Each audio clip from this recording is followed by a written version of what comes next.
A quick like and subscribe really helps our channel grow and allows us to bring you even more amazing content. Thank you for your support. It started with the usual dull routine of waiting for luggage at the carousel, a repetitive monotony that I had perfected over years of travel for my job. But on that evening, the dull thrum of the conveyor belt only added a rhythm to my growing impatience. My name is Eric, 33, an IT consultant, usually a face in the crowd, but that night, I became the guy whose life took a peculiar turn in a chillingly mundane setting. The airport was crowded, a sea of travelers as tired and bleary-eyed as I was. My eyes began to droop, lulled by the hypnotic drone of people's banal conversations and the mechanical hum of the moving baggage. Then, I noticed a bag, black, nondescript, similar to mine but not quite the same. It was like glimpsing a parallel version of a familiar face, with just enough differences to signal something was off. A small streak of red ran down its side, easily missed if you weren't squinting through exhaustion. But I was done waiting. I was a traveler well overdue to be home. Rationalizing that my mind, fogged by fatigue, could easily play tricks on me, I caught the handle of the bag and headed for the exit. My fingers tightened around the handle, a subconscious recognition that lingered unsettlingly in my gut. It was heavier than expected. The straps dug sharply into my palm, but I dismissed it, attributing it to the weight of the various chargers, travel books, and whatnot I frequently overpacked. As I left the airport, the air outside felt unusually clammy, the kind of humid chill that gnaws subtly on your spine. I thought it was just the change in climate. The taxi ride was uneventful, though I did feel an inexplicable urge to glance at the trunk where the bag lay. I attributed this to stress and the sense of having forgotten something important only to realize it would suffuse into a larger dread as the night wore on. The cab dropped me off, and I lugged the bag up the stairs with a huff, hearing something rattle inside eerily in contrast to the expected muffled thuds of clothing.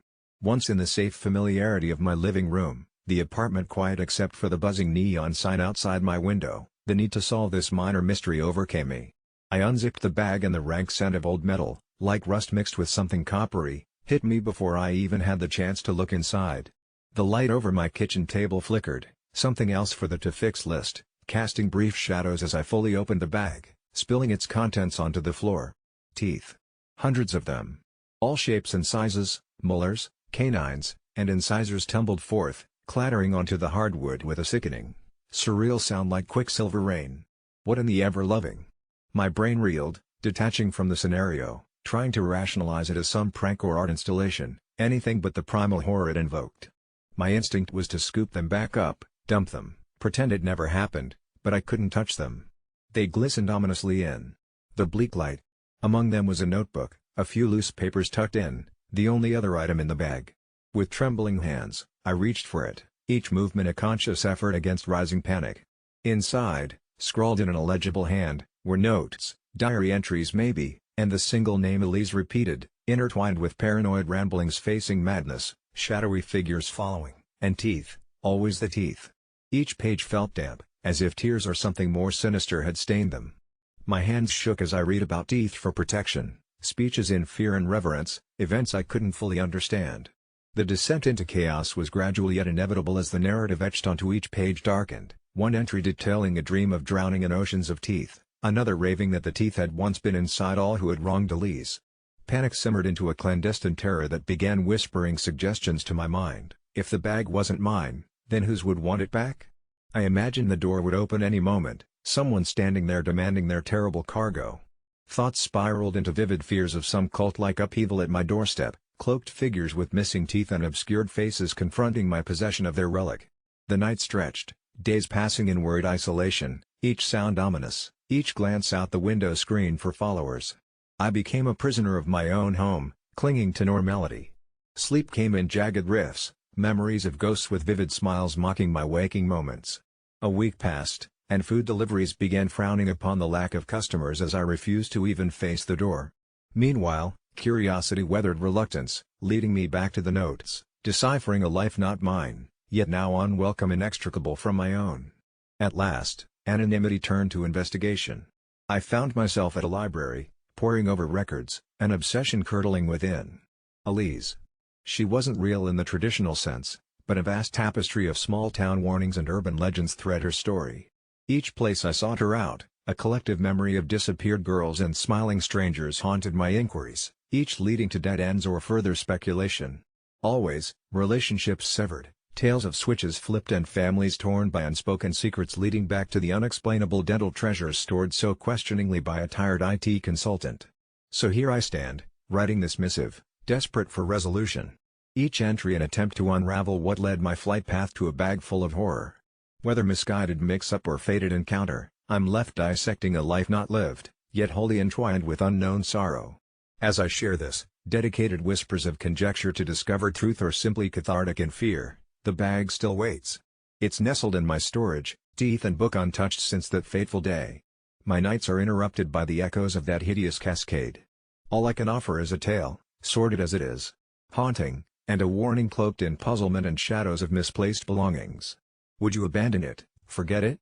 Or has this gift, knowingly claimed unwittingly adored, an object worthy of lore, marked me for some unseeable fate where truth awaits amidst grinning ivory hosts? I've always considered myself a rational person, never one to delve too deeply into the supernatural. However, the past few weeks have shaken the foundations of my reality and my skepticism. It all began when I received an old, dusty lamp in the mail, an anonymous gift delivered without a return address. Giggles of excitement escaped me as I polished the lamp as a joke, whispers of childhood fantasies dancing through my mind.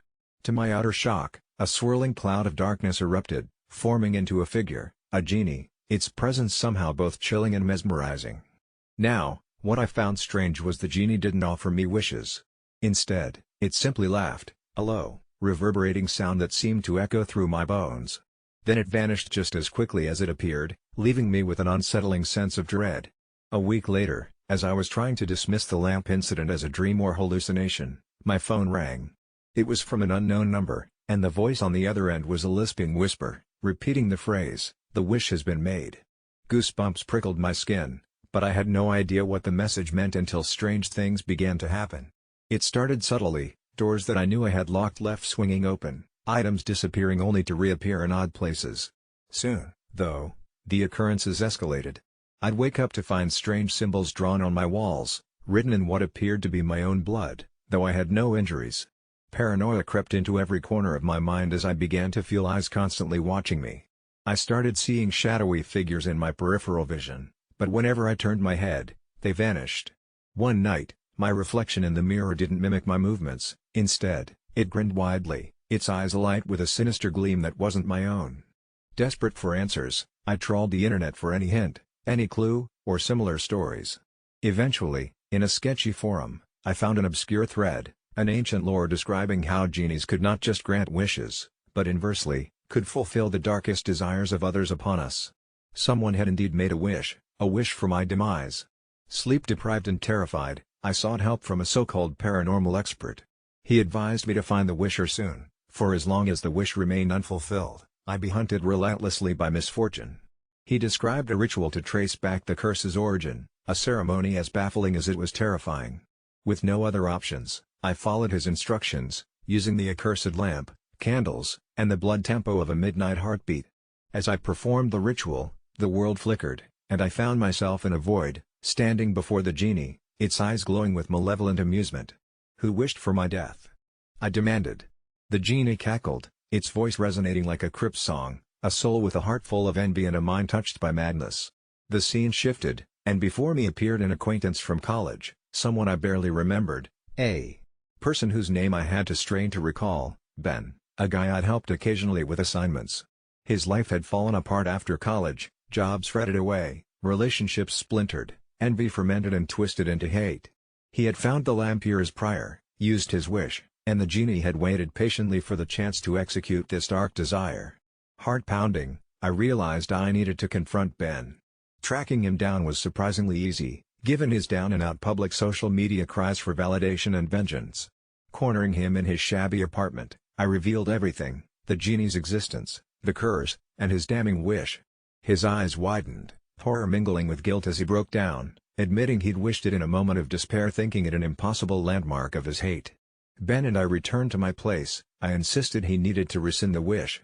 In a final standoff with the ethereal presence, Ben fell to his knees, weeping, pleading for the genie to revoke his wish.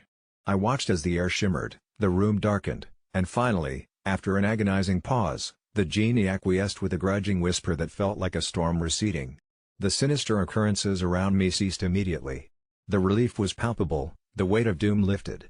If I learned anything, it's that darkness lurks not in the shadows cast by the lamp's light but in the shadows of human hearts. Even the playful notion of wish fulfillment can become a nightmare when tainted by envy. Now, as I stare at the cursed lamp sealed in a concrete block, soon to be sunk into the sea, I decide to break my rule and share what happened. Because everyone has secrets they wish they could have answered, but some secrets are better left buried. I grew up in a small town where secrets, like whispers, traveled fast, but one has clung to me like a shadow. The community was always close-knit, the kind of place where everyone knew everyone's business. For a long time, I thought that was a good thing, but now I'm not so sure. You see, I was about to embark on paternity leave, a decision that seemed like a lifetime achievement, heralding my step into fatherhood. But here's the twist, there's no actual child. It all started innocently enough. My fiancée, Jenna, and I, like most couples, expressed our desires for a family. We were on the same page, or so I thought, until things spiraled out of control, catapulting me into a web of lies and deception so intricate that escape seemed impossible. About 6 months ago, Jenna showed me a pregnancy test with 2 bold pink lines. We were elated, plans were made, nurseries were painted pastel green, gifts poured in from well-wishers. The glow of impending parenthood was intoxicating and suffused our lives. It was like a dream that I never wanted to end. However, as the months trundled on, I noticed things that to a seasoned observer might have seemed odd. Yet, caught in the thrall of expectant fatherhood, I chose to remain blissfully unaware. Jenna never showed any of the usual signs of pregnancy, she remained inexplicably slim, and our doctor's appointments were always postponed with an impeccable reason. My heart, however, had already given into this tale woven with hope and anticipation. That illusion shattered one evening when I came home earlier than expected. The house was silent, serene, like the calm before a storm. In an uncharacteristic lapse of privacy, I ventured into Jenna's study, a place I'd only seen fleetingly as she snapped the door shut with a coy smile. Papers littered the desk, most of which were benign: bills, to-do lists, envelopes marked urgent yet unopened, but one paper shoved inconspicuously under the rest caught my eye. It was a pamphlet from a fertility clinic, the dates marked on it with a red pen preceding our so-called pregnancy announcement. A cold dread turned my blood to ice, and questions graduated from whispers to screams within my mind. Of course, I could have confronted her right then, demanded answers, but something, a deep sense of loyalty perhaps, or sheer disbelief, tethered me to silence. Instead, I began my covert investigation, slipping into roles both supportive partner and clandestine detective. One evening, when Jenna obliviously prattled about baby names, I slipped her phone from the table, browsing its contents while she indulged in a long bath. To my horror, I discovered long threads of messages between her and someone named Marcus. He was an elusive character in her life, only mentioned in passing as a distant cousin.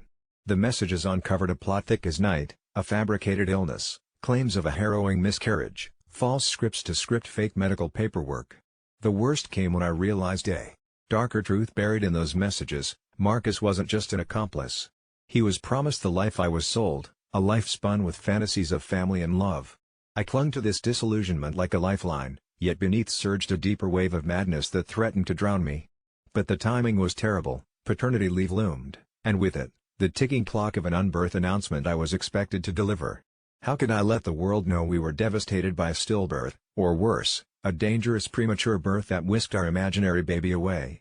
I clung so desperately to normalcy that the truth, bearing fangs, was ignored. My beloved wasn't capable of the honesty our love had promised. Tortured by nightmares of an infant's cry never born, and the clinical cadence of machines in a ward where no child slept, I fell into despondency. Events unfolded rapidly after my confession. I didn't quite realize it then, but our small town, with its long memory and intricate network of whispers, had already begun weaving tales of its own. Jenna left one fall afternoon, her silhouette framed against a backdrop of crimson leaves and a sky thick with untold secrets. She left a note, an apology filled with love and regret as hollow as the absence she'd carved. As for Marcus, he disappeared into the annals of the town's long-forgotten stories. No one spoke his name again, and maybe, in their hearts, they blamed me for letting him slip away. In the end, my scheduled paternity leave turned into a personal leave, a time supposedly meant to mourn. I was told to take time off, to grieve the life of a child who never drew breath, and perhaps seek therapy for my purported loss. But how does one mourn the loss of a specter, a mere dream? Now, as I pen this confession from the dim silence of an empty house, Ticking away moments suspended between one heartbeat and the next, I realize I've become a ghost of that self, living, or perhaps limping through a reality where love twisted beyond recognition. If you find yourself reading this, spare a thought for those bound by love's deception, trapped in a web spun from their own tender hopes and credulity. Beware the allure of dreams painted in false colors, for, in this dim space between truths, lies the doorway to 100 endless nightmares. I've been worried sick ever since my wife, Emily, left to check out a new listing for the real estate agency she works with. When she hurried out the door that morning, I could sense her excitement. It was a historic, isolated mansion that had just come on the market, the kind of place with grand staircases and rumors of secret passageways. It was her dream gig, but something gnawed at me as she waved goodbye. That gnaw turned into dread when I didn't hear from her by evening. Calls went straight to voicemail, and texts remained unread. By the time the sunset turned into an eerie glow over the landscape, I knew I had to go check on her. Grabbing my keys, I headed out, trying to convince myself that she'd just lost track of time in the labyrinthine corridors of an old house. The drive felt interminable, the lonelier roads lined with dense trees closing in like claustrophobic walls. When I finally arrived, the bone-chilling wind and sound of the wrought iron gates creaking open set my heart thrumming in my chest. There it stood, an imposing structure looming out of the darkness, almost daring me to enter. The windows appeared like soulless eyes, staring down at me as if they knew something I didn't. A shiver coursed through me, it felt like the atmosphere itself was warning me to stay away. Inside, the air was cold and stale, as if the house had been holding its breath for years. I called out her name, my voice echoing against the high ceilings. No answer. I found her car in the driveway, yet everything inside the mansion was dark, silent.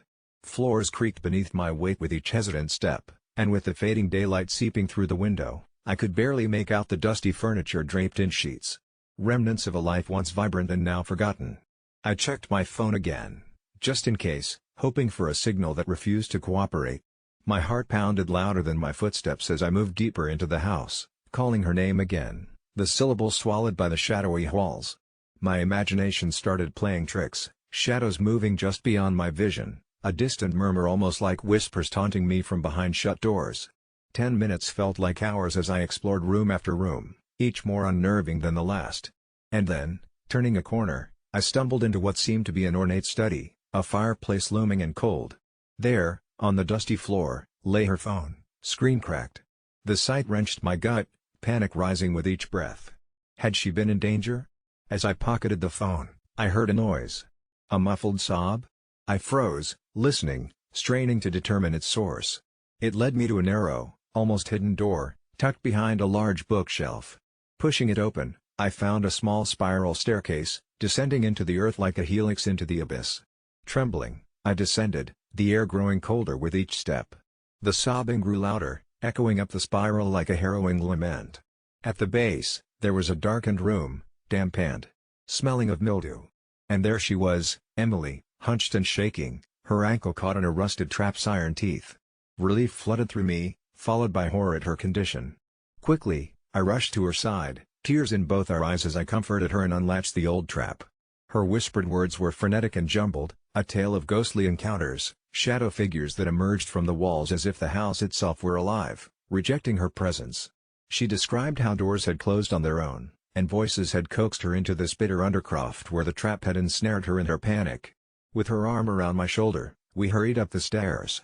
Every sound in that house felt magnified, each creak a threat, each gust of wind a disembodied warning. Once outside, we dared not look back, the gravel crunching beneath our desperate footsteps as we returned to the car. Safe within the confines of the driver's seat, it dawned on me how close we had come to being consumed by whatever ancient menace lay coiled within those walls. Emily, still shivering, rested her head against the window, whispering she'd never set foot in an old house again. We've tried to forget about that day, but every so often, something reminds us, a chill when the wind blows just right, or the way shadows sometimes bend in a hallway, and we remember the house that didn't want us to leave. We never did find out who set the trap or if the ghosts were real, but it's enough to know that some places hold secrets better left unexplored. I never expected to encounter something unimaginable at the yoga studio, a place of peace and tranquility for most of us. The Tuesday evening class was always packed, filled with people looking to unwind after a long day. As the instructor, it was my duty to ensure everyone was comfortable and had enough space to practice without disturbance. That's why it caught my attention when an unfamiliar woman walked in, eyes scanning for a spot. I noticed she paused when she saw an empty mat space in the back corner, an area many avoided, not due to lack of space, but because of an eerie incident a few months back. A regular student, Alex, passed away suddenly during a session, and it left an unsettling vibe in that particular spot. Most of the class still whispered about it, convinced that Alex never truly left us. When the newcomer laid her mat down in that space, a chill rushed down my spine. I never felt anything supernatural, just an odd tension in that spot, a sense of heaviness in the air. As I began class, I couldn't shake the feeling that something was off. My mind told me to ask her to move, a whisper of paranoia, perhaps, or a genuine gut feeling. But then again, what would I say? "Excuse me, could you move because some people think this place is haunted?" Would surely make me seem ridiculous, and perhaps she was someone who didn't believe in such things. Determined to focus, I initiated the session. The usual rhythm of focused breathing and gentle stretching commenced, but my attention kept drifting back to her. She seemed offbeat, as if she wasn't entirely present, or maybe she merely had her own sequence. My concern for disturbing the class balance warred with my curiosity, and a strange anxiety continued to brim beneath my professional demeanor. Soon, as we transitioned into more complex poses, the lights began flickering, throwing unsettling shadows along the walls. I heard gasps, students faltering mid-pose as the strobes of light created an uncanny, almost ethereal atmosphere, casting warped versions of us along the reflective studio mirrors. Then came the whispers, echoing quietly at first, rising like an imperceptible background frequency, words I couldn't distinguish. Everyone else seemed focused, unfazed, their faces serene masks, but when I glanced back at her, the new woman seemed transfixed, staring fixedly at her own reflection, as if in a trance. I knew I should end it there, break the spell of unease that tightened around us, but it was as though words lodged in my throat, paralyzed. Time warped into an infinite stretch, and within that warped instant, I saw her reflection change. It shifted subtly, facial features morphing, the eye sockets deepening, cheekbones growing sharper. It looked like Alex. Involuntarily, I took a step back, feeling a palpable force radiate from her, a gravitational pull of fear that clamped down on my heart. When she finally turned toward me, still in her spot, the flickering lights ceased, leaving only the dim ambience of the evening studio. The atmosphere felt lighter, as if waking from a shared nightmare, and the class continued, albeit with a muted tension. As I closed the session, hesitant eyes hovered over me, waiting for my explanation or perhaps seeking reassurance that everything was fine, yet I offered none. The woman approached me, smile benign but eyes knowing, as if she had discovered an unspoken secret. "Thank you for the class," she said softly, walking past. In that fleeting moment, a cold breeze entered the studio, rustling the mats, a reminder, perhaps, that some boundaries should not be displaced, that some spaces were meant to be left undisturbed. But the haunting question, one I dared not voice aloud, lingered. Had Alex truly returned, or had I become a lingering specter of my own irrational fears? When I reached for my phone later, I instinctively typed a message intended for no one in particular, seeking absolution for letting a mystery remain unsolved in the shadowy folds of our everyday sanity, a myth AITA for not forcing this yoga student into a different mat spot. And as my fingers hesitated over the post button, a curious feeling, a knowing chill in the normally warm studio, suggested that sometimes, the mysteries we choose to leave untouched are the ones that silently watch us, waiting, from mirrors or the dim corners of our own reflections. Confession: today, I realized I am kind of a terrible, miserable person. Funny how a single encounter can force you into a confrontation with your most loathsome self.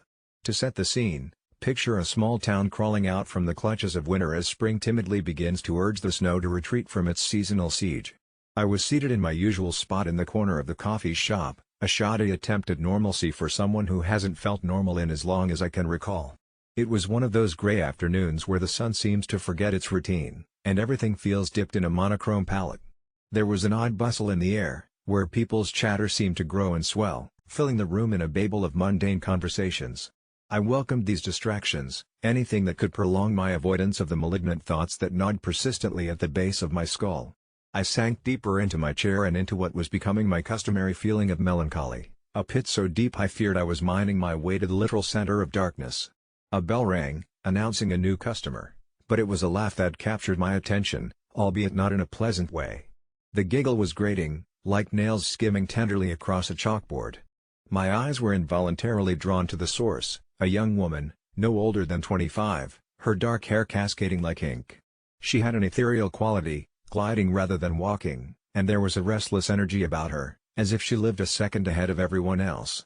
She floated towards the counter, oblivious to the blade-sharp glares I directed at her from my secluded corner.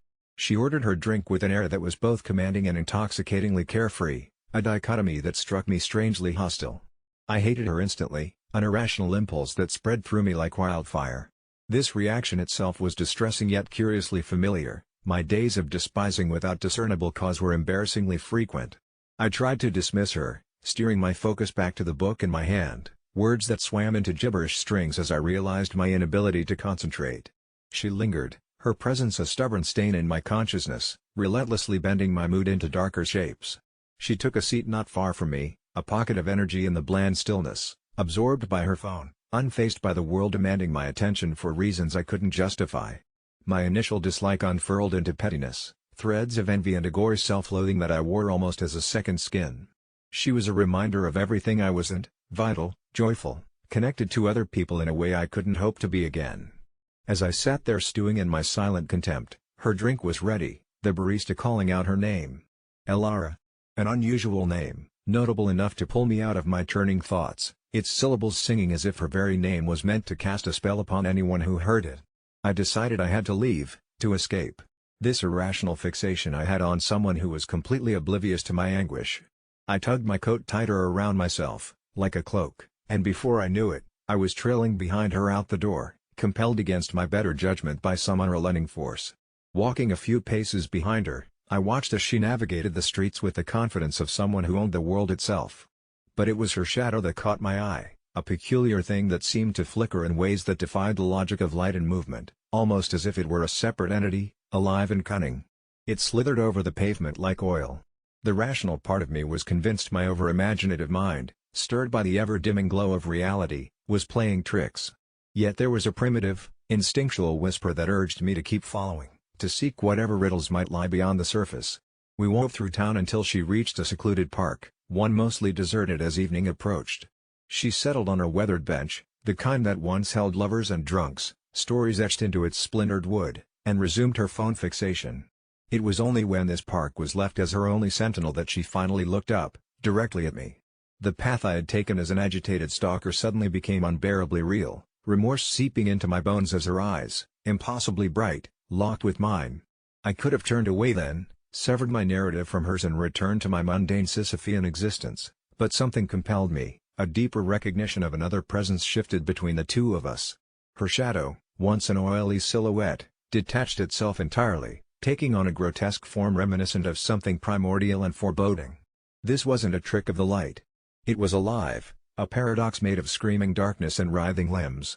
My heart hammered in my chest as I witnessed this unimaginable horror, unable to rationalize the reality before me. Elara stood, unfazed by the monstrosity proceeding to emerge from what should have been nothing more than a mere shade. Instead, it smiled, an obscene mimicry of human expression, and for the first time, Elara spoke, her voice both human and imbued with a strange echo that was otherworldly. "You see it," she said, not a question, but a confirmation. I nodded dumbly, trapped in this unforeseen pact of seeing, brought about by my own miserable pettiness and intrusion. "Then you must be like me," she continued, her gaze steady and unwavering. Horror rooted me in place as I digested those words. "What does that mean?" I croaked out, my voice barely a rusty whisper, ashamed to hear the tremor betraying me. "The shadows, you've summoned them with your misery, with the way you wandered through life only half living. You've seen past the veil. Now, truer nightmares will always follow you." Her words sent cold spirals of terror through me, much worse than any condemnation or curse. Because I understood, deep down, beneath layers of forced apathy and detachment, I'd always known there was darkness in me, but not of this fantastical, living kind. As Elara walked past, returning from wherever she'd come, leaving me paralyzed, an onlooker both damned and enlightened, the world felt more terrifyingly tangible than I had ever known. And in those cold whispers of my mind, I finally comprehended why I had despised her. It was not because of her life, it was because she reflected, so clearly, the absence of light in me, of everything I'd failed to become through my cowardice and unwillingness to change. Alone, I sat on the bench, night folding over me like a shroud. The shadow lingered a moment longer, its presence sealing my silent confession of my terrible, Miserable self-actualization before slipping away into the growing darkness, leaving me aware that in my heart's depths, something had fundamentally shifted. From then on, the shadows would find me. They would feast on me until I was consumed. And I wouldn't be alone. Not really. Not ever again. Alright, brace yourselves because what I'm about to confess might send a chill down your spine, especially if you've ever indulged in fast food chicken nuggets. Let me take you back a few years to when I worked the late-night shift at our local fast food joint. I wasn't just another teenager killing time and hunting for booze money, I had a purpose. I did something that most of you might consider a blessing, perhaps even a hit of pure luck, a gift from the nugget gods. But behind those cheeky extra McNuggets, there was something darker. It started innocently. I was a bored high schooler, feeling invisible under those greasy fluorescent lights, just another pawn in the grind of minimum wage. I started adding an extra McNugget to random orders because, hell, why not? It wasn't coming out of my check, and the delight it brought to unsuspecting customers was a drug in itself. But what began as petty rebellion morphed into something I never anticipated.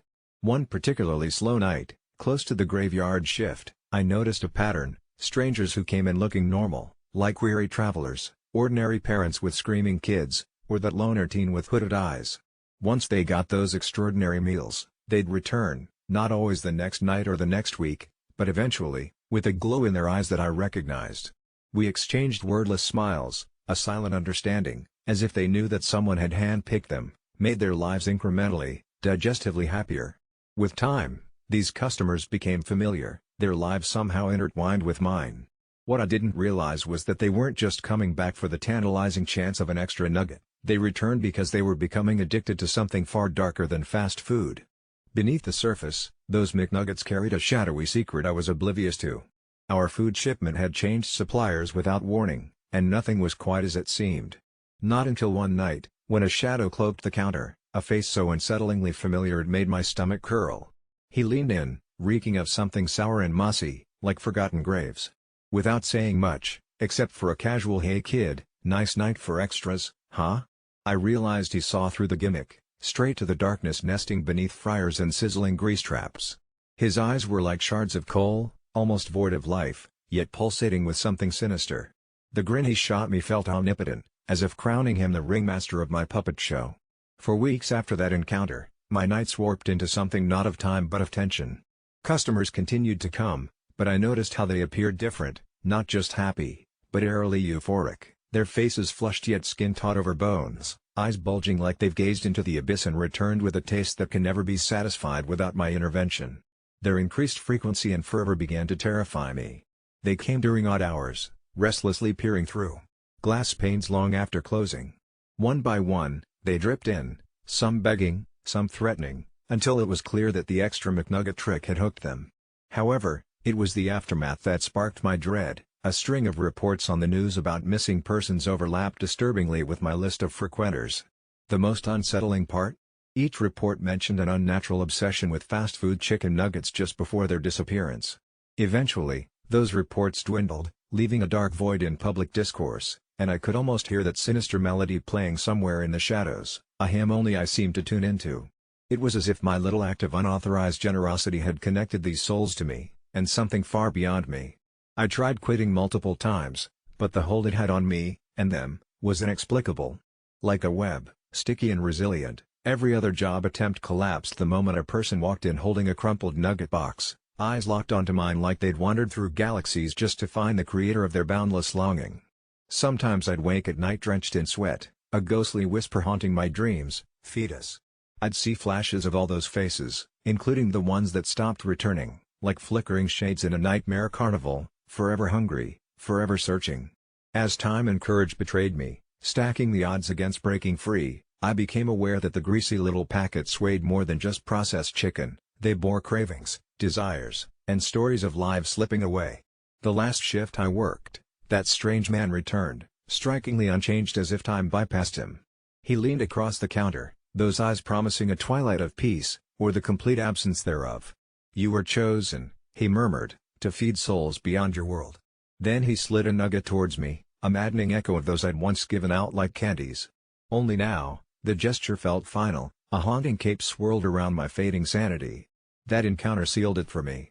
I've stayed on the move since, working nights at random gas stations, diners, anywhere those familiar faces can't find me. But even there, the allure trails like an insidious shadow. No matter how far I run, echoes of crackling fryers, oily vats, and greedy munching haunt my reality.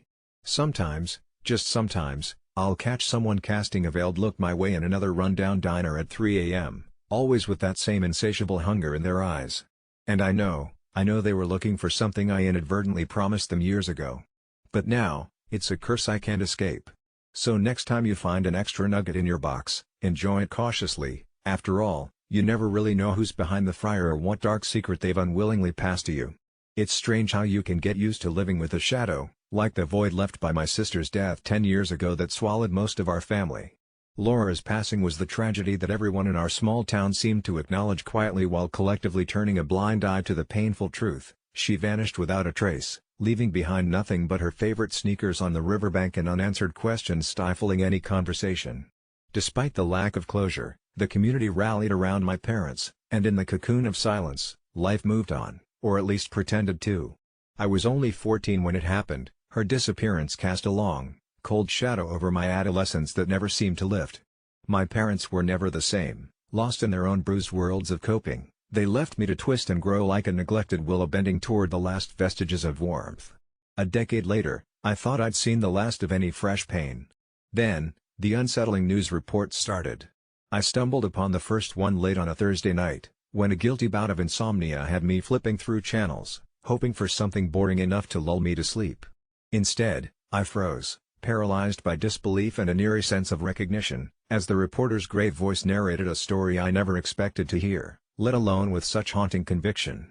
It was a reopening of my sister's case, broadcasted without any warning. The anchor recited details that sent a jolt of alarm through my core, information that was chilling in its rightness yet deeply disturbing in its revelation. Laura Jarvis, aged 17, disappeared on a crisp October evening, leaving little but her worn Converse on the Sydney River shore, the voice droned. But then it twisted into something intimate and almost sinister as it added details of her last known frames on a CCTV, showing more of her evening walk than we'd ever been told, where she'd lingered, whom she might have met. I sat glued to the television screen, the all-too familiar ache in my chest morphing into something spikier, as if pieces of truth were trying to pierce my denial's cloak. Intrusive, indeed, as the report trespassed through memories I had carefully buried, unpacks parts of our family's history intertwined with the town's secrets and whispers I was never privy to. I was about to share this new anguish with my parents when the air shifted around me, the TV's neon hue the only company in the thick silence. Something was deeply amiss. These channels never reported such cases so thoroughly, certainly not rekindling old fires with such precision. The days slithered by with more peculiar broadcasts following, hushed narratives of encounters long forgotten, as if the television were a spectral storyteller reviving a ghost with every headline. It didn't stop at rehashing events already woven into my bones, it began revealing pieces no outsider should have known. Detailed accounts of Laura's closed-door confessions about an unseen tormentor, revelations startling in their specificity, ones that struck nerves only a sibling could feel resonating with guilt and credence. Suddenly, everyone knew about the bruises she'd brushed off as clumsiness, the uncharacteristic lateness after school. Local media feasted on this newly acquired morbid interest, and I felt the town buzz with a grotesque kind of excitement, a revived thrill of a decade-old mystery. Something peculiar was intertwined with these reports. They didn't just enlighten, they planted seeds of paranoia. Living in a town where privacy is both respected and resented, these broadcasts were not only salt on the wound but a scalpel cutting through carefully healed seams. I found myself drawn into a rabbit hole of news clippings, editorials riddled with veiled accusations, and blurry video analyses that had cropped up on online forums. It was as if some unseen hand was puppeteering from the shadows, orchestrating a symphony of madness tuned to my sister's frequency. The real horror, however, wasn't just the unearthed past. It was the chilling accuracy of these reports that got under my skin. Details I hadn't even been privy to, moments that no one but Laura could have known. It was as if the veil between life and death had worn thin, her tale being spun anew from the fibers of some ghostly ether. I debated reaching out to the network, but each time I lifted the phone, an inexplicable dread seized my courage. Some part of me urged that pushing for answers might open doors best left closed, doors I wasn't sure I could bear peeking behind. But the questions clawed at the back of my mind, ravenous. How could they know? Was this some cruel joke, an elaborate invigilation set to rip open old wounds for the sake of salacious consumption? It was after the third week of sporadic, disquieting broadcasts, when a stranger's face flashed across the screen, claiming to be privy to Laura's last moments, that I was hit with a more petrifying thought. Perhaps my sister's story was no longer hers alone, trapped somewhere, caught in the currents of a narrative not even death could quell. Or perhaps, more haunting yet, she was reaching out, through the static, layers of time and space, a broadcast not from some sensational agency, but from beyond our sentient scope, bidding us to pay heed. And as I sat, entranced in the eerie glow of my living room with thoughts curling like smoke toward an unexplainable conclusion, I knew this was far more than the sear echoes of a cold case. It was Laura's final plea, straining against the tide of time, hoping her truth would at last, after years of silence, come effulgent and complete. I never thought a simple prank could spiral so wildly out of control, until my best friend, Jake, decided to play a game with fate, and now I can't escape the guilt clawing at my conscience. It all started on a balmy Friday night, the moon cloaked behind a veil of clouds, casting an eerie glow over the streets of our small town. We had gathered, as we often did, in the cramped living room of Jake's rundown apartment, the place reeking of stale beer and musty secrets. The guys, pumped on adrenaline and bad decisions, exchanged wicked grins as Jake tossed a crumpled piece of newsprint on the coffee table. "Check this out," he said, his eyes alight with mischief. The article was about an urban legend, a haunted house rumor that had taken our town by storm, whispering tales of a cursed spirit lingering in the shadows, bestowing night terrors on trespassers. Jake, ever the thrill seeker, suggested we do the milk prank of doom, an absurd challenge we'd concocted years back that involved smashing a gallon of milk in a supposedly haunted location and recording our escape before the ghostly consequences trailed us home. Everything inside me screamed to shut it down. I'd heard too many tales of people tempting fate only to end up on the wrong side of a horror story, but Jake wouldn't hear it. "Come on, Greg," he urged, the others egging him on, "it's just a prank." But the sickening feeling in my gut told me this wasn't like the other times. "Jake, I don't think this is a good idea," I warned, but my apprehension only fueled his determination. As they prepared for the impending escapade, I decided to bail, leaving Jake and the rest with a lingering stare that screamed a silent don't. Later that night, the air electrified with a sense of foreboding, and sleep evaded me. I lay in my bed, eyes flickering between shadows, where every creak felt like an omen of disaster, haunted, perhaps, by the stillness of knowing I should have done more. When my phone buzzed frantically at 2 a.m. with messages from a number I didn't recognize, my heart plunged into an icy grip. Each word I read sent chills down my spine. It was Jake, desperately pleading for help, the texts riddled with typos and panic: "Trapped, can't get out, and she's here." Against my better judgment, guilt drowning out reason, I grabbed my keys and tore through the streets, my car's engine screaming beneath the oppressive night. My headlights cut through the murky fog as I arrived at the decrepit old house leaning into the night like a specter, its windows gaping voids, the air alive with an unnatural silence that prickled my skin. I found the door slightly ajar, and from within echoed distant cries, a series of stunted breaths and Jake's muffled cries for mercy. As the haunting chill seized me, every instinct screamed to turn back, but the pull of friendship, and fear of what could already be too late, drove me deeper into the bowels of the house. The air grew colder, pressing against me with unseen weight as I moved through the dust-filled corridors of ghostly echoes, the scent of rotten wood and something far more sinister clinging to the air. My flashlight flickered, casting unsettling shadows that danced across the peeling wallpaper, which seemed to whisper a forgotten story, all the while my heartbeat mimicking the rhythm of a death knell. Suddenly, out of the blackness, Jake's voice pierced the veil of shadows, a grotesque half-laughter, half-sob that reverberated around me. "Greg, she's here. She's real," his voice babbled incoherently. I found him in a corner, eyes wide with terror, taut with the maddening grip of an unseen fear.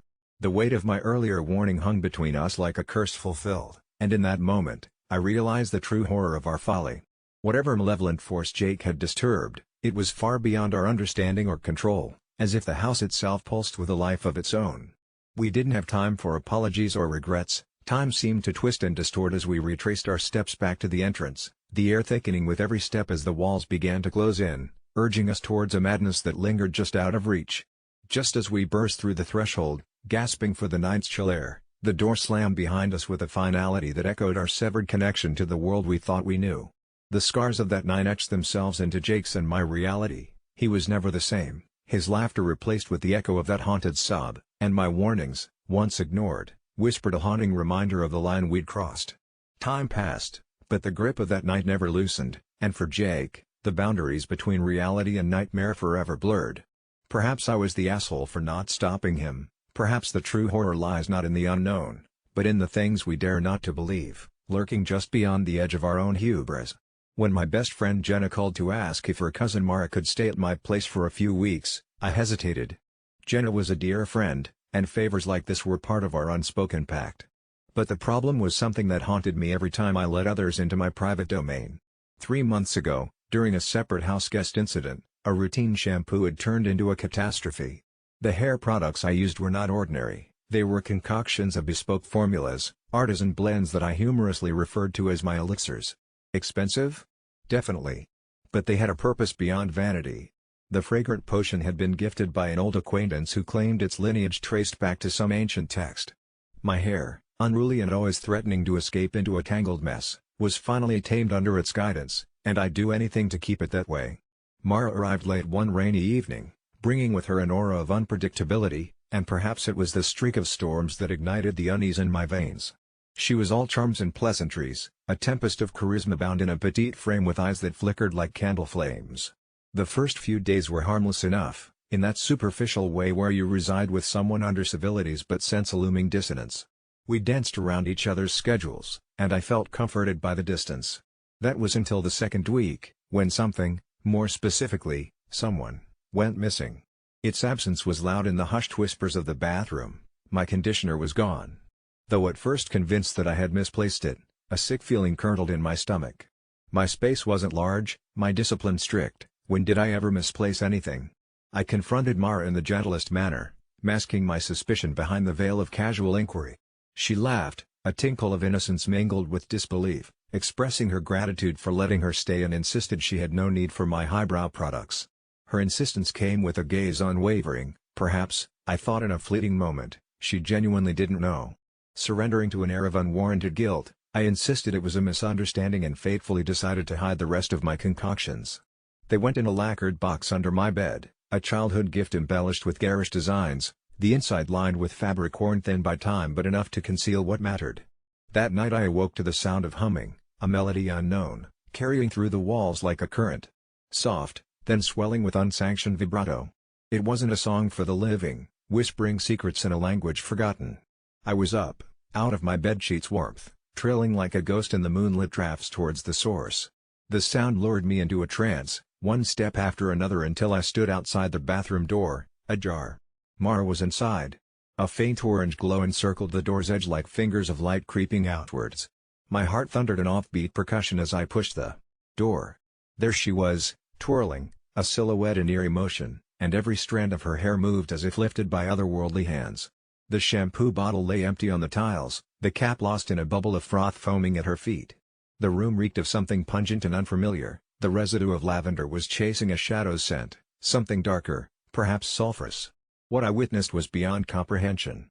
Her hair wreathed from her skull in tendrils, each as if possessed. With every twist, they danced, entangled in an embrace with the air itself. And Mara? She was laughing haphazardly, an intoxicating blend of joy and fear, her reflection distorted in fragmented light. The elixir had done this. I realized with dawning horror that my old acquaintance had not so much gifted me a boon as cursed me with latent danger. Those ancient promises of beauty had hinged on peril balanced in the precarious duty of secrecy. The laughter turned to panic as her eyes snapped toward me, pupils widened with an infinitesimal universe of dread. She pleaded without words as if I could stop it, reverse the spell. But I was frozen, stuck on the precipice of inertia and terror, not knowing how to break the hold. The sound crescendoed into a final climactic silence as abruptly, she stopped, and the tendrils of hair settled back onto her shoulders with languid defeat. She crumpled to the floor, elixir seeping into the drain's mouth, veins of alabaster porcelain spreading down to the world below.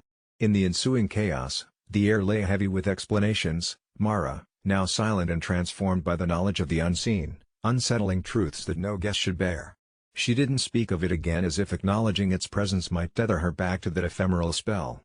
I disposed of the remnants thoroughly, heedful this time of the extra set of eyes watching with silent empathy for the secrets I've harbored, now shared. Mara left, gratitude unspoken but intense, layered with understanding. Jenna never asked why everything changed or why Mara seemed more shadow than flesh when she returned home. The incident lived on, locked within our mutual silence, a tale better left to darker corners.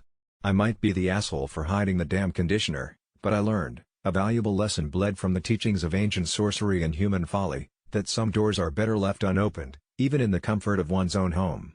For the past 12 years, I haven't been who you think I am, and the weight of deception is beginning to crush me.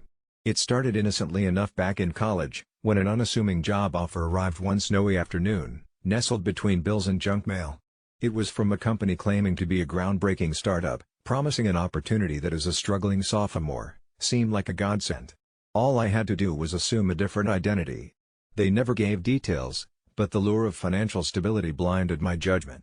I was to become Patrick Holloway, a name that almost sounded like it belonged to someone who lived by the rules, but little did I know, it was more like stepping into a vacant grave. They trained me to meld seamlessly into the skin of this persona, drilling my past, present, and future until there was no daylight between my identity and Patrick's. But Patrick had baggage, a shadow I could feel thicken behind me like fog. At first, it was just short gigs, attending events posing as this distinguished character, collecting CVs of the unsuspecting in tech circles. It was peculiar, sure, but harmless, or so I thought. The money was real, and the non-existent background of Patrick was filled with expert-crafted lies.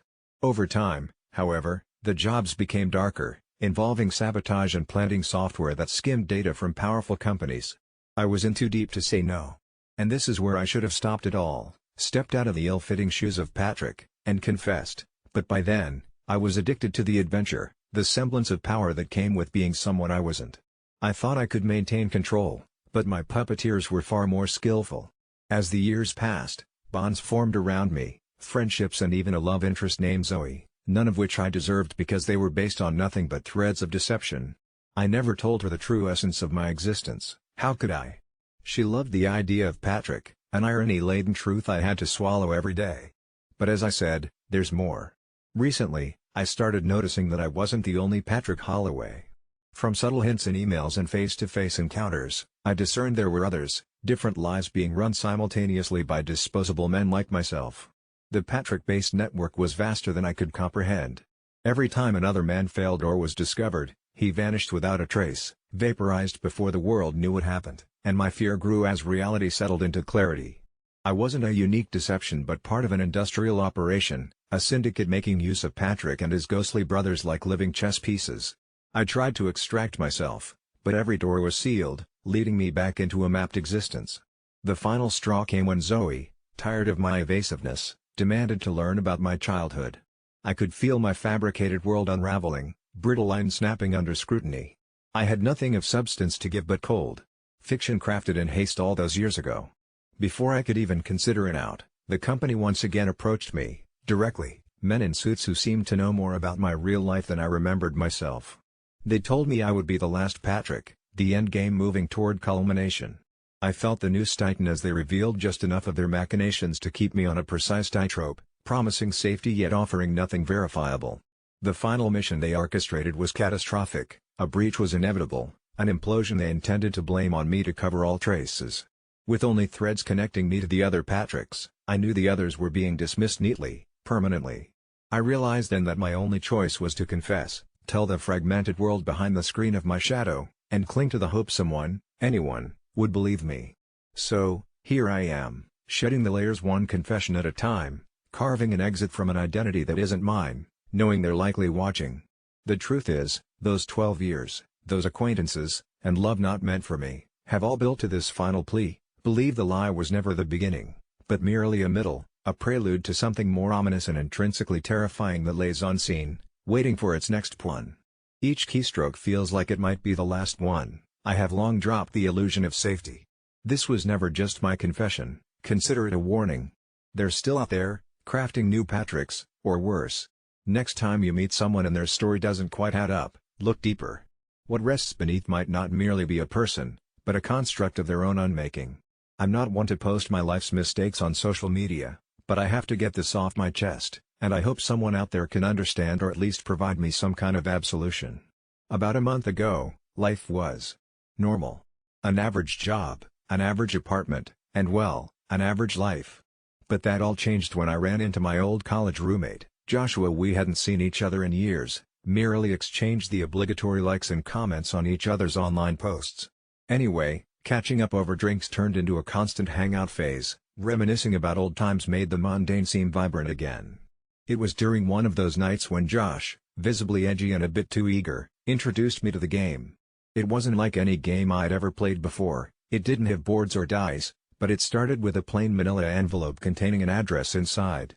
"The rules are simple," Josh said, eyes gleaming. "Deliver the envelope, and you get your prize."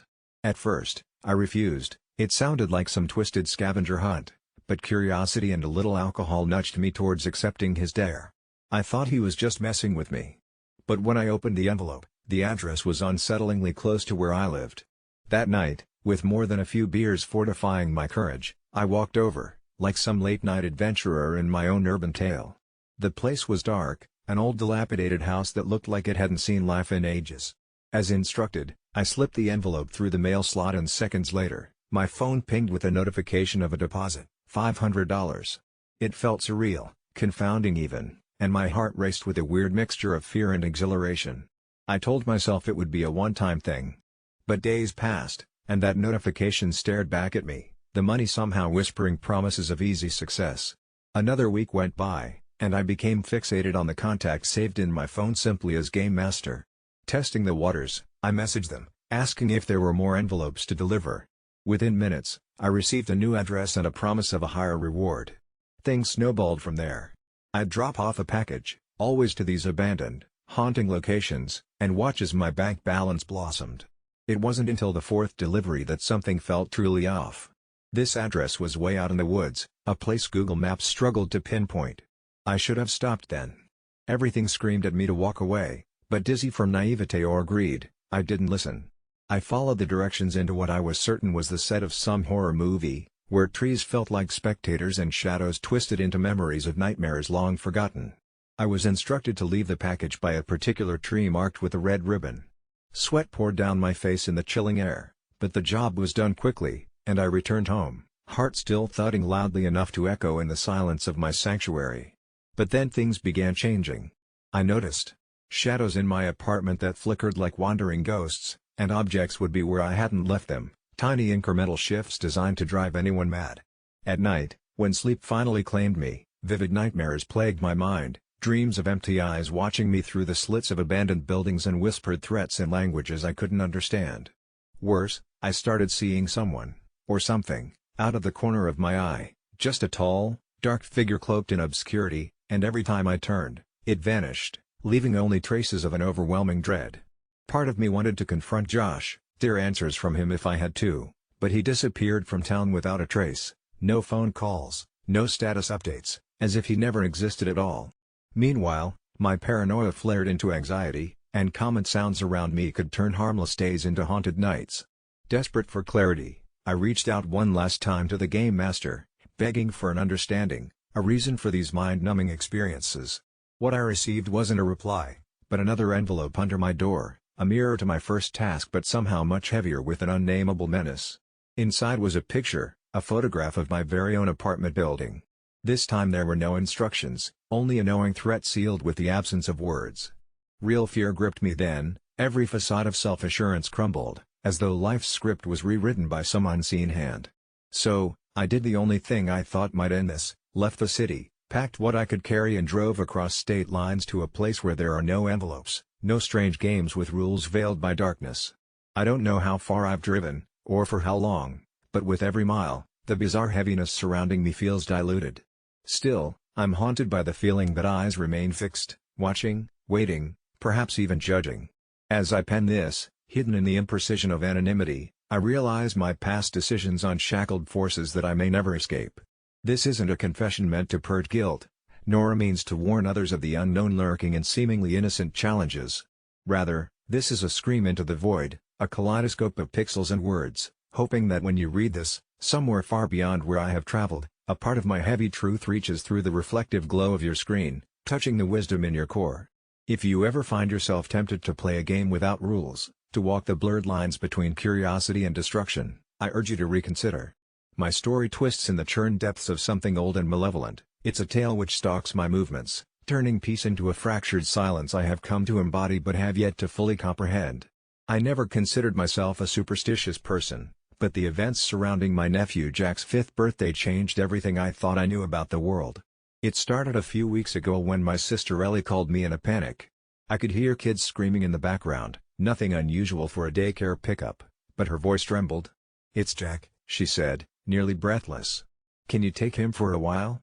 She wouldn't explain further on the phone, just told me she'd explain when she dropped him off at my place. I agreed, thinking it was the usual parental burnout. When Ellie finally arrived, her face was pale, her hands shaking as she passed Jack over like an unwanted package. "Please, just watch him until tomorrow. There's something I have to figure out," she blurted, refusing to meet my eyes.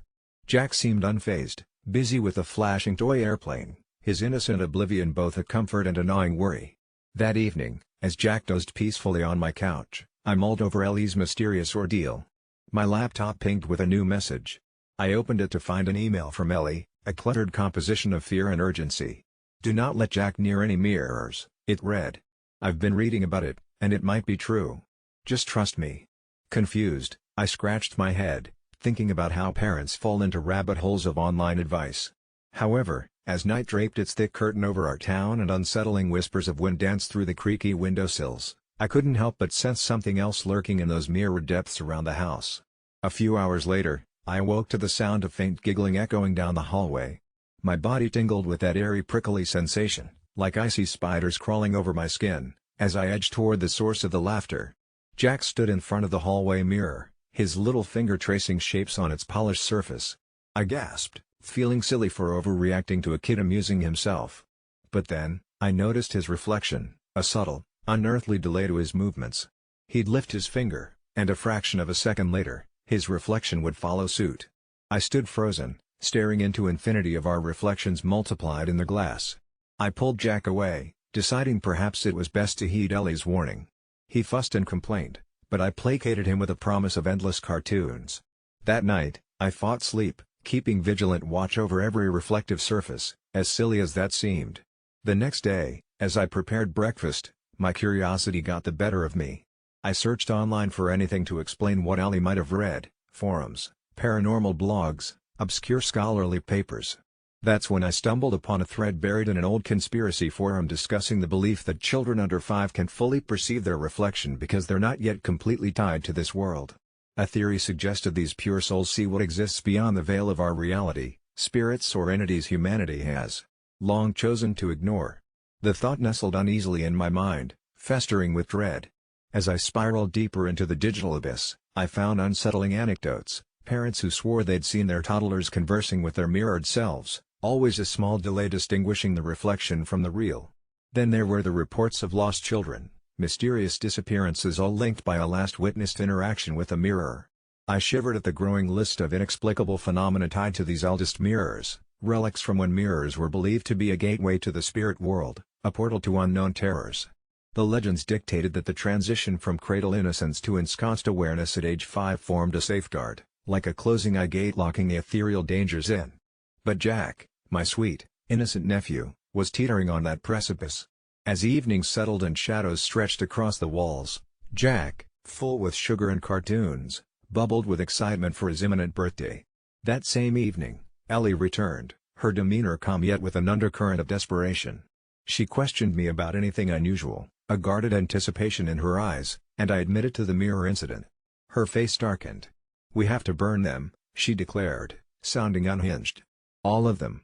And so, we did, dragging old mirrors out into the backyard under the cover of darkness, our actions reckless and fueled by an ancient fear resurrected in modern times. The flames illuminated our suspicion-driven hysteria, crackling against the whispering winds as if protesting our sacrilege. Jack watched, puzzled but unfazed, perhaps relearning those mirrors might have held more than his simple reflection. Ellie explained how their family, on her husband's side, had passed down stories, cautionary tales of children lost to mirrors, their souls swapped or tainted by dark imitations waiting behind the glass. I wanted to dismiss her tales as folklore, yet the sinking abyss in my stomach said otherwise. The mirrors glowed under the ember's fading light, their ominous echoes dissipated with the smoke. When the last flutter of fire wavered into the cold night air, Ellie clasped my hand, honest gratitude showing through exhaustion and relief. Jack bounced happily between us, oblivious to the evils we believed we'd just vanquished. As skeptical as I remained, each tale, every superstition, every precaution now wrapped around my heart with a disquieting intimacy. Children's laughter, mirrors, and shadows took on new, unsettling meanings. Maybe science would forever dismiss our fears as trivial ghost stories, the frivolous shadows of imaginations, yet when I glanced into my bathroom mirror the next morning, the face looking back gave pause, the eyes too deep, too inquisitive. I turned away, Jack's words lingering, innocently haunting, "Can I see the ghost again?" I never expected the worst day of my life to start with a simple post on Reddit. On the outside, my sister Emily and I seemed like a typical pair of siblings. We had our disagreements and tiffs, but we always found a way back to each other. That was until last Christmas, when the world as I knew it was about to unravel in terrifying ways. Emily and I had always been close growing up. She was 5 years older, the overachiever who set the bar impossibly high for everyone else in the family. I took comfort in my role as the laid-back, somewhat aloof younger brother. But things changed when Emily got married and soon after, to her joy and everyone else's delight, announced her pregnancy. That happiness turned into despair when she had a miscarriage. It was devastating, a punch to the gut that knocked the wind out of our entire family. In the weeks that followed, Emily was understandably inconsolable, shrouded in a fog of grief I'd never seen her in before. Initially, I was nothing but sympathetic, doing whatever I could to help her bear the load. Our family rallied around her, though it always seemed like nothing we did was enough.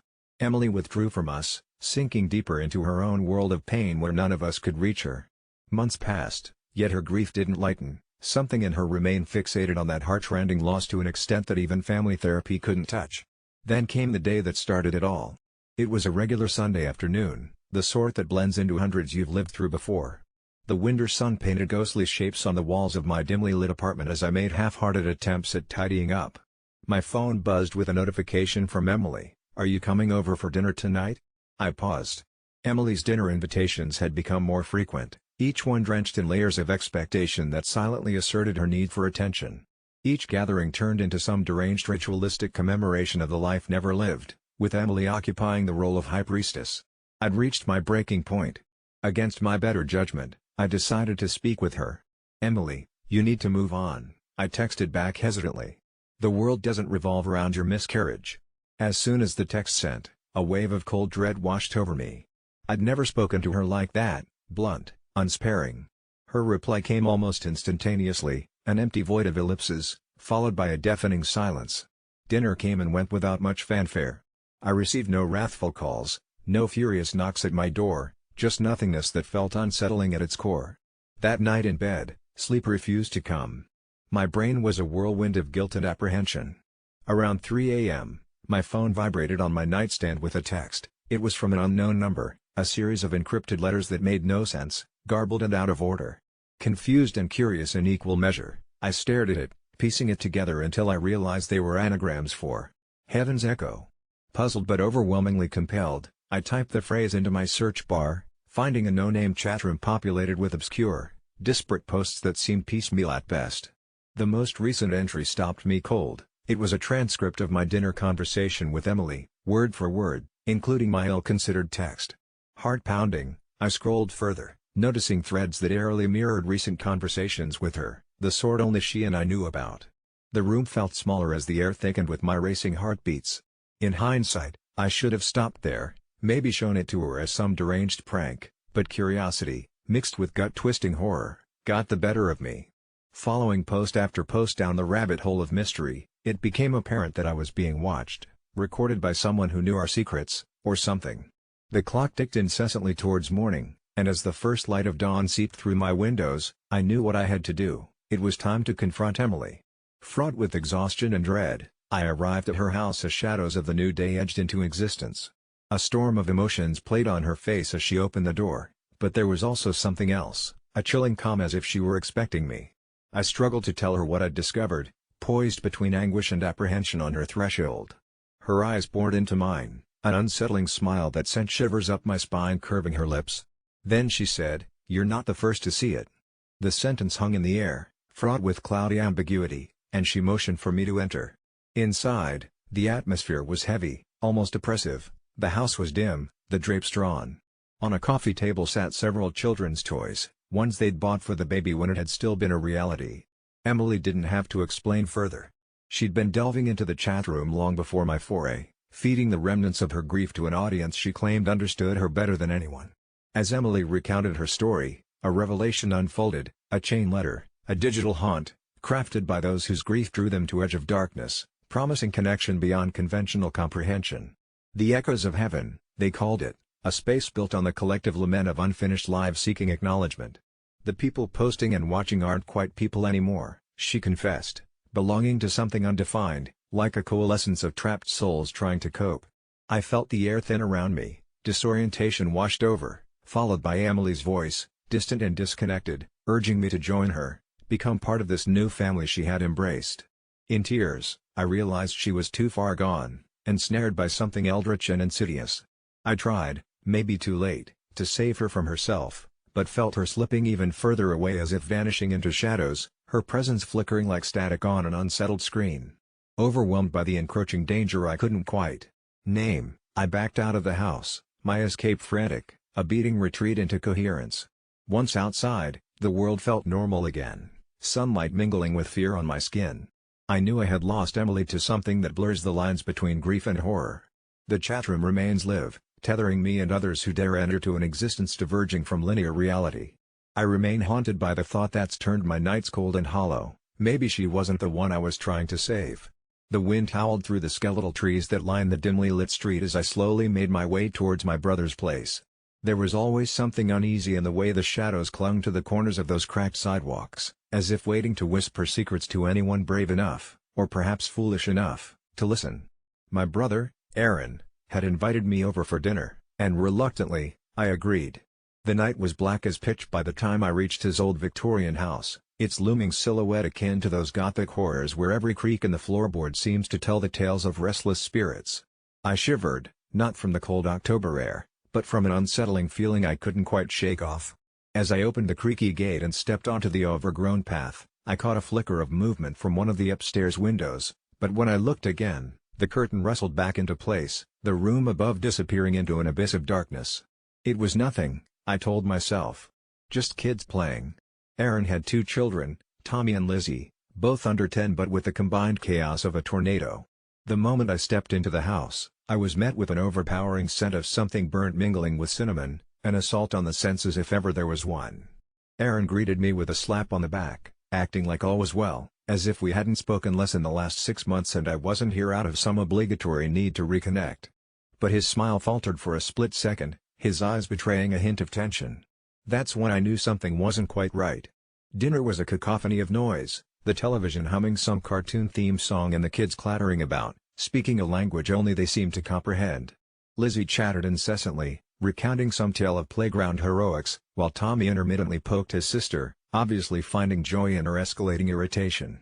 Their volume rose, unchecked by Aaron or his wife, Claire, who only threw a desperate, "Boys will be boys," my way. When my patience wore thinner than the soup Claire had served, I leaned across the table and muttered to Aaron, "Your kids are wild, man. They've got no home training." It was meant to be a gentle nudge, but the words tumbled out harsher than intended, slicing through the room's uproar. An uncomfortable silence pressed down as Aaron's eyes darkened with something akin to betrayal, a brewing storm beneath a seemingly calm surface. Claire too stiffened, her fork pausing in midair, and for a long moment, it felt as though the whole house held its breath. But then the kids resumed their shrieking breakneck speed as if my comment had been absorbed into the ether. Aaron murmured something under his breath, downcast, but the lightning flashed again in his gaze. "You don't know what it's like," he whispered fiercely once the kids had scampered off into the confines of their own madness, "how hard it is. They're not just naughty, okay?" His voice cracked on the last word, and there was a desperation, a plea hidden in the undertones of his confession. I didn't understand. How could I? It's kids being kids, I thought. But the strange occurrences began after dinner, subtle at first, sudden flickers of the lights and the television volume blaring unexpectedly, the kids giggling somewhere unseen, their laughter full of mischief and shadows. Yet, behind the cheerful mask, there was an unease, a chill in their voices that curdled my blood. Claire quickly dismissed my concern with a weak laugh. "They like to play tricks," she said, but I saw it in her eyes, the same fear flickering like the faulty light bulbs. As the clock inched towards midnight, the house seemed to grow heavier. I felt it in my bones, a tickling sense of dread that curled up like a snake in my gut. I decided then to air my concerns, confronting Aaron with what I saw as the root of the issue, the children. It was then his facade crumbled, revealing a raw edge that was more than exhaustion. Aaron and Claire weren't just struggling parents, they were scared. Tommy hasn't been himself since Lizzie. Her accident, Aaron confessed shakily. She was in a coma for days, and when she woke up, she was different. His words echoed ominously. How had I missed it? I'd seen Lizzie only months ago, a sunshine-filled child, brimming with curiosity. Now her eyes reflected a darkness that didn't belong there. It's like they sensed something, Claire added, her voice trembling as though she were recounting a ghost story around a campfire. Something unnatural. There it was again. That word. And with it, a heavy silence settled, thicker than the fog outside. A sudden giggle erupted from the shadows of the hallway, and I whipped around to see Lizzie peeking from the doorway, her eyes gleaming in the pale, ghostly light. "We have a new game," she declared, her smile stretching unnaturally wide. "Tommy taught me." Aaron's face paled, and in the briefest flicker of candlelight, I saw fear skitter across his features like a living thing. A scream then echoed through the house, breaking the quiet like a shattering pane of glass. Tommy was nowhere to be found, yet the walls seemed to reverberate with his cries. Panic surged through me. I turned to Aaron in confusion, but his attention was elsewhere, fixed on the darkened staircase as if something unseen had caught his eye. Together, we raced through the house, its cramped rooms now a labyrinth pulsing with shadows. By the time we reached the nursery, Aaron's face was etched with a horror so profound, it rooted me to the spot. There, amid the flickering shadows of moonlight pouring through the window, Tommy stood, blank-eyed and whispering into the void. And then I saw it, the reflection behind him. A hunched, grotesque figure lingered just beyond the glass of the old, dust-covered mirror.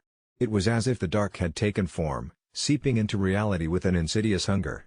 My gut twisted with nausea and terror as I staggered back, realizing whatever affliction had gripped this home had long clawed itself into the children. Somehow, they'd opened a door that should have stayed closed. Panic-stricken, Aaron and Claire bundled the kids and fled the house, leaving me alone amidst the eerie silence, a silence that held 1,000 screams. Settling into the oppressive darkness, I felt its watchful gaze upon me. Had I been wrong? The words I'd carelessly spoken earlier now echoed back, mocking in my mind. Perhaps they weren't just unruly children. What lingered before them, and now me, inescapably, was something beyond this world, an entity feeding on the innocence of youth, weaving itself into the fabric of their games, their lives. As the clock struck midnight, the house inhaled, and I sensed it, resurfacing with a vengeance, whispering promises of madness. I once thought Aaron's kids just had no home training. In truth, something far darker than rebellion lurked within them, reshaping their reality into a nightmare I could never comprehend. Now, the uneasy quiet settled around me, whispering secrets of bygone terrors, and as I scrambled to leave, the faint echo of a child's laughter drifted gently through the deserted halls, signing my fear and sealing my fate in the house that was both a home and a haunting. When we signed up for Camp Alderwood, the brochure promised adventure, friendship, and memories to last a lifetime. Nestled deep in the untouched forests of Vermont, the camp boasted an expansive lake, rustic cabins, and an escape from the electronic world most of us craved. Our parents saw it as a perfect getaway from our screens, a chance to reconnect with nature, as my mom enthusiastically put it. With a small group of friends, I boarded the rickety bus that would carry us and a dozen other kids into what we thought was going to be a summer of fun and exploration. For the first few days, the camp was exactly what we'd envisioned. We spent mornings perfecting our archery skills, not that I was any good, evenings by the campfire sending s'mores sliding into our stomachs, and afternoons swimming in the glistening lake, whose depths seemed endless and oh so inviting under the sun's watery gaze. Our counselors, especially Mark and Jess, were cool, and stories of their college adventures made them seem older and wiser than their mere 7-year seniority over us should have justified. But even the best of stories have their shadows, and it was on the midnight of our 5th day that the idyllic facade began to peel back. The first inkling of something wrong came when Ella, a girl from the cabin next to mine, went missing after a night hike led by another counselor, Gwen. At first, they told us she must have just gotten lost, but something about the way Gwen's voice quivered while reporting the incident struck me as off. Ella's parents were informed, or so we were told, and yet no police showed up, no search parties apart from us hapless kids were organized, and the incident was brushed off far more easily than seemed appropriate. Then came the second disappearance, Daniel, One of my closer friends failed to return from a solo canoe trip 3 days later.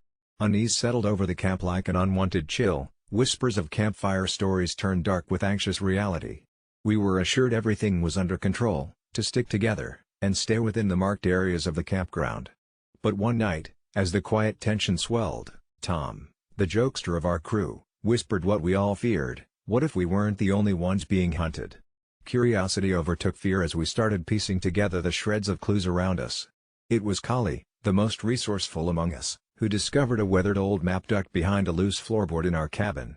The map marked paths and clearings we didn't recognize from any hikes and was frayed with age, annotated with small, cryptic symbols. It hinted at hunts but didn't make sense until we stumbled upon a hidden door beneath the camp's toolshed, revealing a staircase into a dank basement outfitted with surveillance equipment aimed at our cabins and communal areas. The realization sank in heavy. Alderwood was a front, a hunting ground not for the wildlife we often heard rustling the canopy, but for people. A nauseating thrill of terror gripped our small group. We decided our only chance was to alert anyone outside of camp, easier said than done with our phones impounded for the duration of our stay, and most of the adults likely in on the grim secret. Kali, with nerves of steel, suggested we slip away during a strategic, chaotic moment when the counselors would least expect it. The camp was scheduled for an all-night scavenger hunt, a festive finale we wouldn't be rejoining as their prey. Our hearts throbbed like birds trapped in cages as the hunt began, players marked with brightly colored bands. We wore the neutrality of the watchful forest, slipping from tree to tree once the game was well underway, their laughter fading into background static. Beneath the cloak of midnight, the woods turned sinister, every branch a claw ready to snatch at us. We'd realized there were sensors and cameras, more than we could easily dodge, but not all their eyes could be everywhere. Kali led us to an overlooked trail that seemed to promise safety with its thorns and dense underbrush. We had little, apart from sheer adrenaline and the desperation to avoid becoming the next tale of a camper gone awry. Hours passed with painstaking quietude, our feet sore and our breaths short. Perpetually, the fear of pursuit rendered us silent, until finally, the vague buzz of chatter and car engines came as distant whispers through the trees. We stumbled upon the highway just as dawn's early light melted the horizon, silhouettes cast long from our exhausted bodies as travelers on the road began their daily routines, oblivious to the terror we'd left behind. A passing trucker eventually stopped, incredulous at our dirt-streaked faces, wide eyes, and breathy tail, liberally sown with emissions to retain our coherence. Help came quickly after that, the promise of a police presence, an investigation we might never truly know the outcome of, but relief enough that we'd crossed out of bounds of that hellish preserve. Looking back, it shames me to admit that even though I escaped, not all of us were so fortunate. Ella, Daniel, and who knows how many others remain unaccounted for. Their faces haunt my dreams, not for their lack of closure, but because I recognize that even today, places like Camp Alderwood might still exist, cleverly concealed as idyllic escapes, when in reality they serve another, darker purpose. Our town, secluded by thick forests and shielded by jagged mountains, was never the sort of place you stumbled upon by accident. It was a close-knit community where everyone knew each other, where whispers of a birth or a funeral swiftly became public knowledge, shared between aisles in our solitary grocery store or across pews at Sunday church service. That's why it became all the more unnerving when they first appeared, unwanted visitors who never walked into the store, never spoke to us, unraveling an eerie presence by simply watching. We noticed them perched on low roofs, lurking under the eaves, or standing at the edges of our fields, their dark silhouettes blending into the twilight. There was something unnaturally calm about their poses, their faces always dimly lit by the glow from a street lamp or slanting moonlight. They would watch everything, from our children's clumsy soccer games to intimate family dinners glimpsed through undrawn curtains. Their eyes never wavered, tracing every step with a curiosity that felt predatory. At first, we tried to ignore them, laughing off their presence as a quirk of local teenagers, or perhaps drifters passing through. But then bizarre events began to unravel. A dog found lifeless near the road with no signs of injury, an elderly couple waking to find all their doors unlocked despite the deadbolt's clicks echoing in their memory. Things only got worse when my neighbor, Alice, a retired schoolteacher, claimed loudly at the town meeting that she had seen one of them up close, their face pale and eyes reflecting a deep emptiness like a black mirror. She described how she had felt her thoughts unravel, a déjà vu that rattled her until she found herself standing in her living room, hours lost, her cat hissing in the corner. The authorities were not much help, the sheriff contending it was all another migraine-induced nightmare, despite how our fear flickered into desperation. Swapping stories under the flickering street lamps, we found a pattern. The visitors, as we grudgingly called them, seemed drawn to places of memory, spots where our strongest emotions resided. That's what led Ethan, a local teen, to his unfathomable curiosity. He suggested they thrived on emotions, feeding off them like parasites. The thought sent chills skittering down my spine, especially after I found my husband standing at the kitchen sink, staring blankly into the backyard where one of them stood, his face terrifyingly serene despite the steam from the boiling pot burning his skin. On the night Ethan disappeared, a storm racked our town, raindrops blurring our windows. Lightning revealed their outlines clustered around the school, their numbers unnaturally multiplied. It felt as though they had finally found their feast.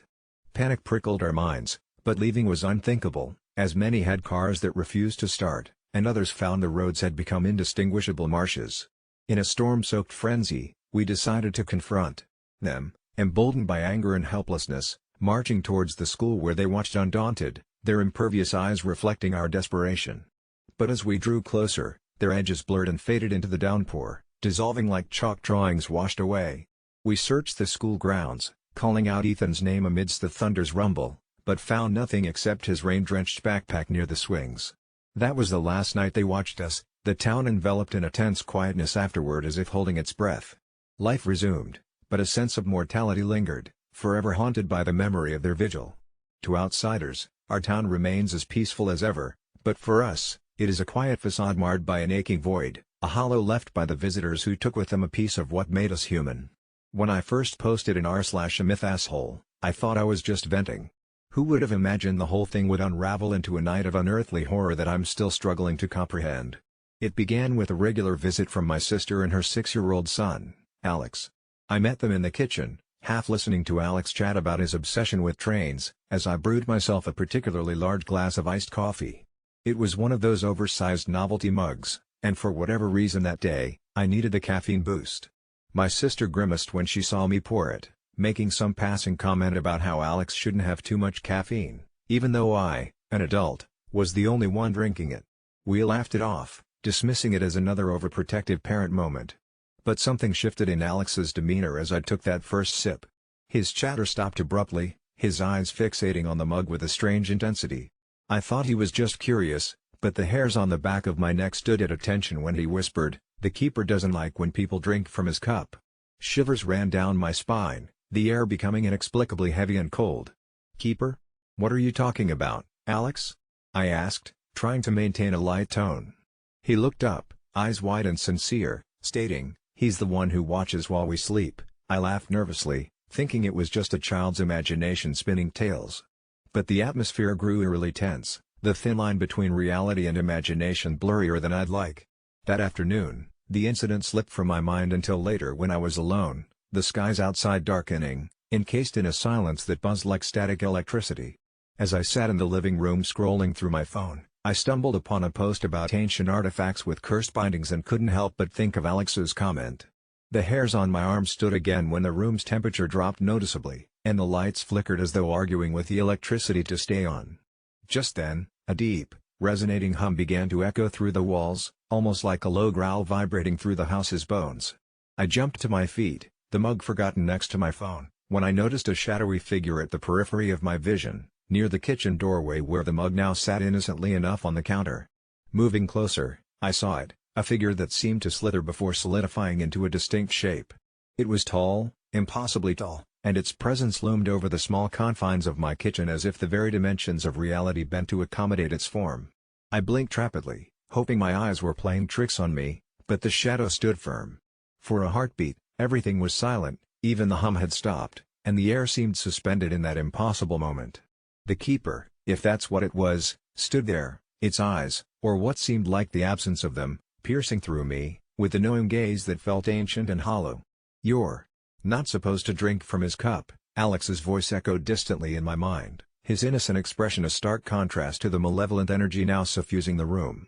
I felt my grip on reality loosening as the shadow swirled into an intense vortex, the room spinning crazily around me, objects rattling and clattering off their perches. Panic surged through me, a white-hot streak as I stumbled back, catching my reflection in the hallway mirror as the shadow loomed ever closer. My own reflection began to distort, twisting my features into a mask of terror until it coalesced into something else entirely, something darkly familiar, yet wholly inhuman. The terror in my mirror image's eyes screamed warnings I couldn't hear over the rising, roaring crescendo in my mind. I felt pulled toward the abyss of that black, mirthless gaze, drawn into a whispered conversation my soul ached to flee from. And then, just as suddenly as it began, the room fell silent, the shadow retracting and curling in on itself before disappearing into the depths of its own darkness. I was left gasping on the floor, the lights steady again, the air warm, deceptively normal. I glanced at the mug on the counter, the coffee half finished, knowing the mundane scene was a lie, a thin veil over the realms bleeding into my own reality. I don't know how long I sat there, but eventually, I gathered the courage to stand and poured the remaining coffee down the sink, my fingers shaking as they clutched the slippery handle. Every sound was now a dreaded footfall to me, each rustle an echo of the nightmare I was tethered to. Alex's words lingered in the air, effigies of a truth beyond childhood fantasy, proving I had crossed into a plane not meant for people like me, intruders where we didn't belong. That night, sleep was an elusive phantom, hovering just out of reach while shadows danced mockingly at the edges of my vision, whispering secrets they alone were privy to. I was now the one who watched, the one who vigilantly guarded against the dark encroachments unraveling at the boundary between worlds. When morning spilled its forgiving light, things were different, my coffee mug now missing, an absence that screamed loudly in the glaring sunlight. Did I misplace it, or had someone, taken it as a reminder of my transgressions? I posted an AITA seeking reassurance, desperate to ground myself in the reality I had chosen to ignore for far too long, hoping someone could tell me, reassure me, that it was all just caffeine-fueled paranoia. But deep down, I knew the truth, that by simply indulging in that large glass of coffee, I'd sipped from more than just a mug but had taken a forbidden draught from a well of secrets older than time itself, and now, the keeper watches, just as Alex warned. When I was 7, my older sister, Elara, showed me the first of many dark and inexplicable cruelties she would inflict upon me. It was a sweltering summer afternoon when she beckoned me into the cramped, dusty attic, her voice a sweet melody concealing venom. The moment I crossed the threshold, she shut the creaky wooden door behind us, plunging the room into an eerie dimness save for a narrow shaft of light piercing through a tiny window. Her smile was something I'd grown wary of, too wide, too bright, as if her joy fed on my discomfort. In her hand, unusually pale in the subdued light, she held a small, mushy bird, its lifeless body dangling limply. "Look what I've found," she cooed, her fingers flexing around its small frame, and I realized with a shiver that she intended me to feel its brittleness, its stillness. That was the genesis of my secret. Over the years, she became adroit at tormenting me with twisted games and errands, whispering threats I didn't fully comprehend but feared deeply enough to obey. At school, to everyone else, she was the accomplished elder sibling, the epitome of academic brilliance and extracurricular allure. At home, she was a ghost haunting my aspirations for normalcy, a predator stalking the shadows of my childhood. When I approached our parents, their belief in Elara's saintly disposition eclipsed my plea.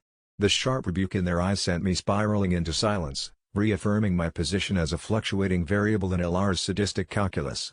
As the years blurred, routine encounters at home, innocuous to the unseeing, transformed into strategic ambushes, meticulously orchestrated scenarios intended to belittle, erode, seize power over me.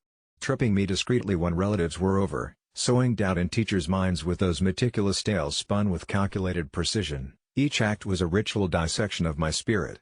Her psychological shackles tightened when she subtly started manipulating my friendships, sowing discord with an artfulness that bewildered and bruised my sense of belonging.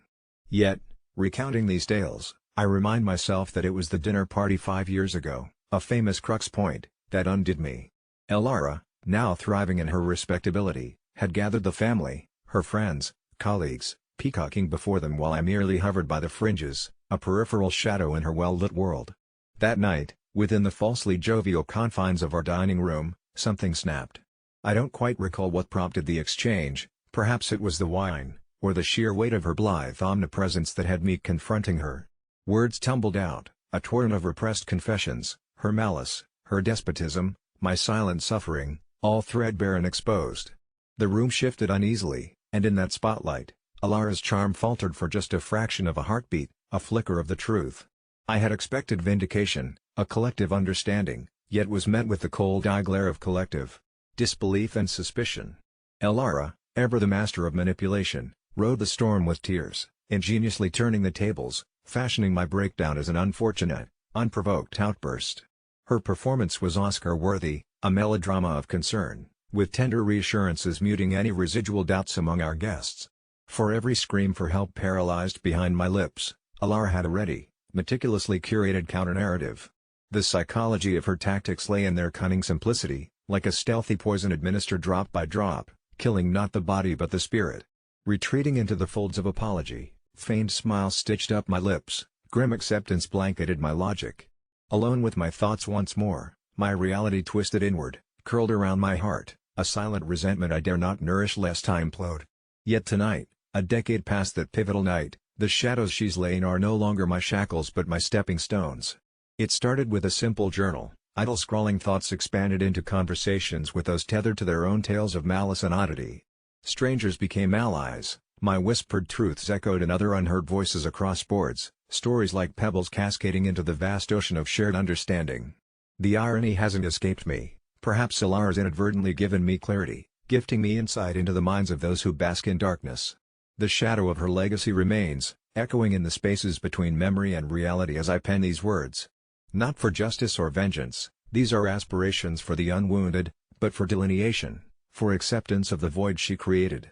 So, when you ask why my sister abused me, the only solace I find nestles in the ambiguity of human capacity, beyond comprehension, beyond justification, an enigma I've learned to unravel, paradoxically, while bound tightly within its snares.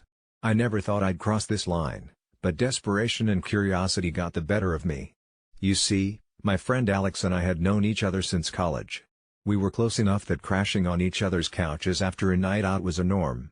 Alex was always a bit of a tech-savvy guy, he participated in everything from coding hacks to digital art projects. Lately, he'd been working on something secretive, something that had him missing hangouts and only half paying attention during our usual gaming sessions. When I pressed, he'd laugh it off, calling it a passion project he wasn't yet ready to share. But my naturally inquisitive nature wouldn't let it go. It was during one of these nights, Alex passed out on his couch after polishing off an impressive lineup of craft beers, that my chance came. His laptop, which he was always so protective of, lay on the coffee table, its screen just dimmed, not locked. I should have left it, I really should have, especially with the alcohol fogging my judgment. But a nagging voice inside my head convinced me, just take a peek. What harm could it do to browse a bit while he slept so soundly? The curiosity was eating me alive. Feeling the adrenaline spike, I turned his laptop slightly toward me. The desktop was organized, a maze of folders all neatly tagged. But one folder caught my eye, named with an unusual set of characters that seemed out of place, as if hiding something special. I clicked it open, revealing a trove of file names, all dates and cryptic strings. They were images, hundreds of them. At first, I thought it was his digital art portfolio, but as I glimpsed at the previews, I realized this was something else entirely. Private photos, intimate snapshots of people I knew we both interacted with, some I personally recognized, candid and oblivious, completely unaware they were being documented. My heart thundered as realization dawned, these weren't just any photos, they were taken without consent, a secret invasion into the lives of those around him. Fear and guilt crashed over me, yet an irrational competitiveness urged me to click deeper.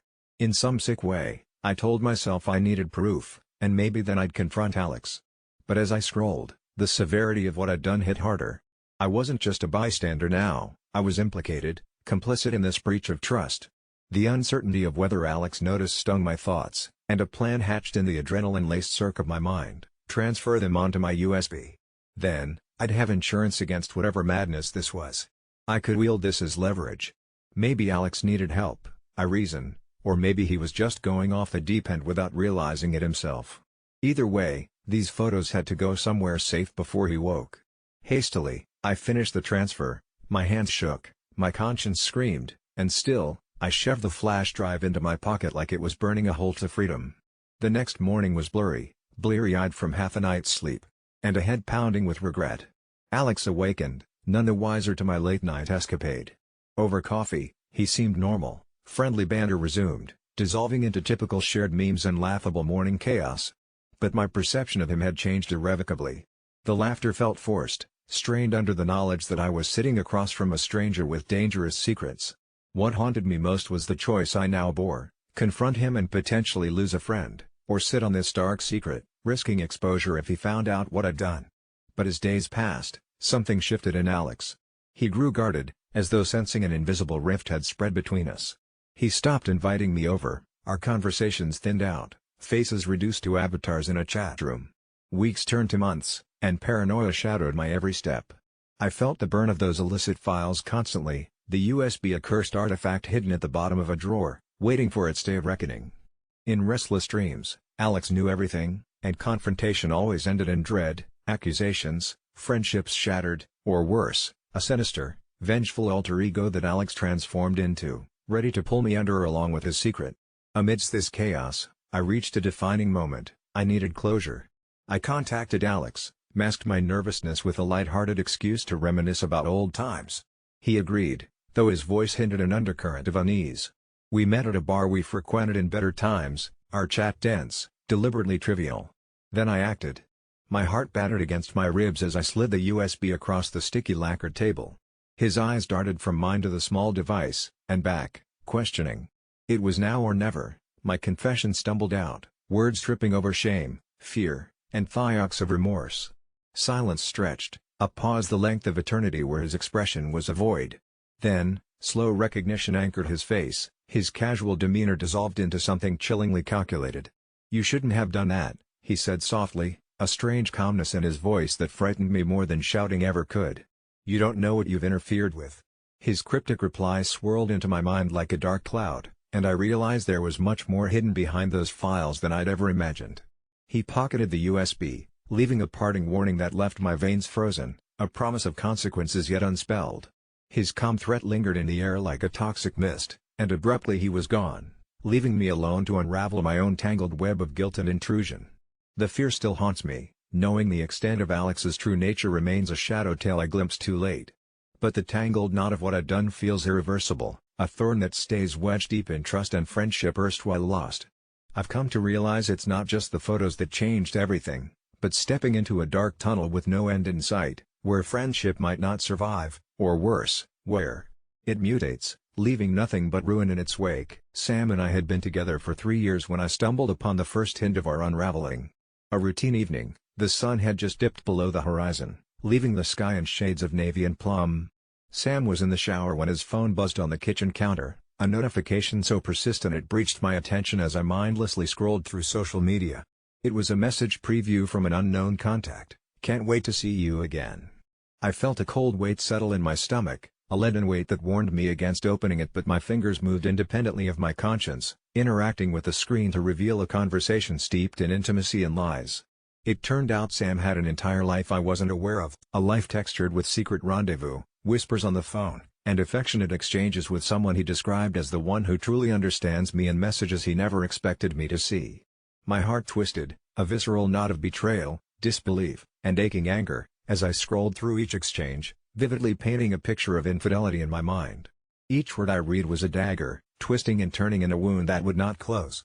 Sam emerged from the shower, oblivious to the storm brewing beneath my calm facade. I confronted him in a soft voice, fearing my own rage. "Who is she?" I asked, my tone steady despite the quiver in my core. For a moment, Sam's expression held genuine surprise, which quickly melted into the contrived demeanor he donned when caught out, a well-rehearsed mix of contrition and rationalization. "It's not what it looks like," he stammered, averting his gaze, trying to reclaim supremacy over a script that he'd lost control of. But perhaps the most chilling part of it all was how easily he slipped into the role of the aggrieved, victimized by circumstance itself. "I was going to tell you," he claimed, a lie rehearsed down to the furrow of his brows, "but things got complicated." His words were as hollow as they were perfunctory, staining the space between us with insincerity. I wish the betrayal ended there, a transgression found, confronted, and left to flounder in the past. But Sam's treachery was a many-headed beast. A few weeks later, as I sat alone in silence, cobbling together the frayed threads of trust with flimsy determination, the police arrived at our door. "Is this a good time, miss?" the officers asked, their uniforms etched with authority and edges of concern. The question bounced around my mind like a rubber ball in an empty room. Nothing about any of this was good. The officers, a man and a woman, proceeded to unfold a narrative that was like hearing a nightmare with waking ears. Sam was wanted for questioning in connection to a fraud investigation, tied up in expensive hobbies and the kind of reckless spendings that ordinary lives cannot accommodate without consequence. Among the list of transgressions was his artful deception in siphoning funds from my savings account, our savings account, he always insisted. A pool of pooled resources evaporated under his dripping deceit. Those quiet, chilling evenings post-revelation were some of the loneliest I've ever endured. I couldn't keep the tears from coming, an incessant stream of despair that threatened to drown me in their relentless tide. I filed through his possession like a detective, no, worse, a scorned lover, each artifact of his belonging inseminated with dark secrets and untold betrayals. Samuel Worthington, the quintessential partner I'd trusted and loved, materialized as a master illusionist whose greatest trick was that he ever loved me at all. But revelations were not limited to heartbreak. Digging deeper into Sam's duplicity was like opening Pandora's box. I found envelopes filled with false documents, an old laptop that had served as a hub for networks I couldn't comprehend, yet feared for their import. The more I uncovered, the wider the scope of Sam's betrayals spanned. It was as though beneath our quite meticulously curated life lay darker labyrinthine corridors he never wanted me to find, corridors filled with echoes of past indiscretions and the uncanny scent of moral decay. Rumors spread quickly once Sam's misdemeanors became public. Our neighborhood, once a bastion of community spirit, buzzed with whispered judgments and cautionary tales. "Did you hear?" they would mutter, watching me through lowered lids. "You never really know someone, do you?" They were right, and that truth was a festering wound I lived with daily. Sam fled, the coward that he was, abandoning me to the unpleasant aftertaste of our shared history, and the cold shoulders of once friends. Days blurred into one another as I battled through legal ramifications that were mine only by association, but no less impactful. I hired a private investigator, not as an act of vengeance, but to understand who this stranger I'd loved truly was. Aided by professionals who specialized in truths brought to light from shadowy pasts, the investigator unspooled a lifetime of deception. I learned of the other aliases Sam used, identities he assumed with unsettling ease to slip in and out of boundaries society failed to recognize. His exploits spanned beyond fraud, into territories darker than I dared to imagine, predation, theft, and a misuse of trust so vile, its movie script-like quality belied its reality. Yet the louder story seemed to weave its own narrative, ink-whispering tales of deceit until Sam was more ghost than man, vanishing into obscurity as clandestine as his love was false. Friends I'd known, and who thought they'd known Sam as well, vacillated between pity and avoidance, unwilling to introduce such corruption into their pristine lives. But their cautious distance was nothing compared to the silence that followed the media attention his case attracted, when I watched talking heads deliberate over his villainy, talking as though he was no more than a plot, a scripted tale of human folly. Every mention of his name was like a stab in the side, a reminder of wounds too fresh to heal. In their wake, I became both infamous and infamous, someone known only in the margin of someone else's headline story. Alone, while screens blared his misdeeds, I internally screamed for answers that no longer mattered. In my ongoing solitude, I prepared myself to confront a reality where closure might never exist, an existence diminished by someone else's supposed love. But as I closed the book on our once happy partnership, I realized the most important chapter lay ahead. I retreated into the familiar comfort of anonymity, reclaiming corners of the life Sam had sought to dismantle. Piece by piece, I rediscovered myself amidst the rubble of his betrayals. It was a slow, unraveling journey, punctuated by brushes with intrusive memories, but forward was the only direction left to me. I told and retold my story to myself, the words losing weight with each iteration, freeing me from their grip. Sam's confession, as much a condemnation of his character as a grim realization of my own blindness, was the weapon I wielded to carve out a life shaped by unyielded resilience. And so I emerged, not unscathed, but braver in my tarnished skin, afraid still of the shadows others might cast, yet emboldened by the light I could orchestrate myself. A whisper of my story calls to me now. It is time for the closed to reopen, for the forgotten to remain as lessons branded into my soul. So, Sam, wherever you are, hear me clearly. You're a terrible person and a terrible partner. But in your selfish departure, you inadvertently taught me how to recognize strength where it lay dormant. So thank you, I suppose, for waking me up from a dream disguised as a nightmare, echoing lessons only learned through facing the dark. It was the hottest summer day we'd had all year when my so-called friend Lisa asked me to accompany her to the county fair. I should have known something was off when she insisted we ditch our group and go alone. Just us in the blazing sun, dragging our shoes through melting asphalt as vapors seemed to rise like ghostly fingers around us. After a couple of hours enduring the heat and overpriced rides that seemed to spin on forever, I found solace in the form of a shimmering ice cream truck, its presence a beacon of hope in the undulating waves of heat. I splurged on a double scoop of cookies and cream, the cold sweetness melting perfectly against my tongue, easing the fire that lived in my chest. Lisa had scoffed at the idea, her face twisted in mock disgust as she turned down my offer to get her a cone. "I can't bear the calories," she said, inspecting her reflection in the small mirror she always carried. But now, as we strolled past the Ferris wheel, its chains groaning like echoing whale songs caught in storms, she changed her tune. "Let me have a lick," she said suddenly, her eyes glinting in a way that made my grip on the cone tighten involuntarily. Perhaps it was the outlandish request or the way she said it, half command, half supernatural demand, but a chill snaked down my spine not unlike the frost of the treat I held. "No," I said simply, with a laugh I hoped sounded nonchalant, but in truth, her bizarre entitlement to my dessert had triggered a primal sense of protectiveness over such an innocent pleasure. Her smile faltered slightly, a storm brewing beneath her mascara-laden lashes. A rustle of whispers seemed to swirl between us, though the fairground was sparse, nearly deserted but for the echoes of distant screams of joy and terror from the rickety roller coaster. It was as if the air hung heavy and pregnant with something unsaid. "You're serious?" she asked, her voice lilting upwards like the cracked notes of an untuned piano. "It's just one lick, don't be such a control freak." But beneath her words lay an undercurrent I'd never noticed, and suddenly the world seemed slightly askew, like a picture frame hung deliberately askew so your eyes would constantly twitch. "Yes. It's mine," I blurted, fully aware of how childish it sounded but driven by some instinct I couldn't ignore. Her eyes flickered, casting strange, elongated shadows on the ground. A gust of wind wrapped around us, cold like a lover's absent touch in the solitude of night. The air felt thicker, as though teeming with something unseen and intangible. Lisa pursed her lips, a daguerreotype of discontent flashing across her face, and for a disorienting moment, I thought I glimpsed something behind her eyes, a ripple of darkness, an ancient emptiness, that seemed to reach out like tendrils from an abyss. Just for a moment, the fair's noises dimmed, the vibrant colors drained away, and I felt inexplicably hollow, my heart pounded with an urgent pulse echoing inside my head. Her gaze pierced through me, and without words, she somehow commanded an awful dread. "It's just ice cream," she repeated slowly, her voice reverberating like stones skipping across haunted lakes. Her persistence unnerved me, and every fiber of my being screamed that her insistence was far from normal, laced with an unnatural insistence that transcended the simple act of sharing. "No," I replied again, firmer this time, pulling the ice cream cone closer to my chest like an ancient relic warding off unseen evils. Her face, a perfect mask of frustration, twisted momentarily before smoothing back into placid beauty. Yet, her eyes flickered, as if suppressing some arctic ferocity lurking beneath her skin. Time dilated between us, and I swear shadows slithered with malignant cadence across the fraying edges of my perception. "Fine," she said finally, her voice an unexpected melody of defeat, and the shadows retracted, leaving me with the buzzing tension of cicadas and sweltering silence.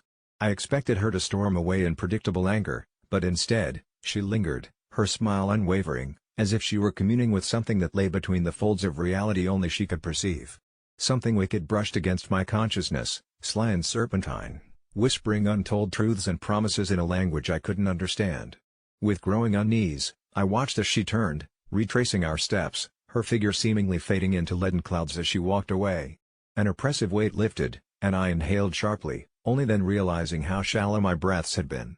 I felt no victory, only an unknowable loss as I cradled my rapidly melting solace, dripping unwasted onto the earth. But as Lisa disappeared amidst the throng of swaying bodies, I noticed a curious thing. A chill emanated from her previous presence, frost spread across the ground in her wake, glistening like shattered glass or the teeth of a malevolent winter. I blinked, rubbed my eyes, questioning my sanity.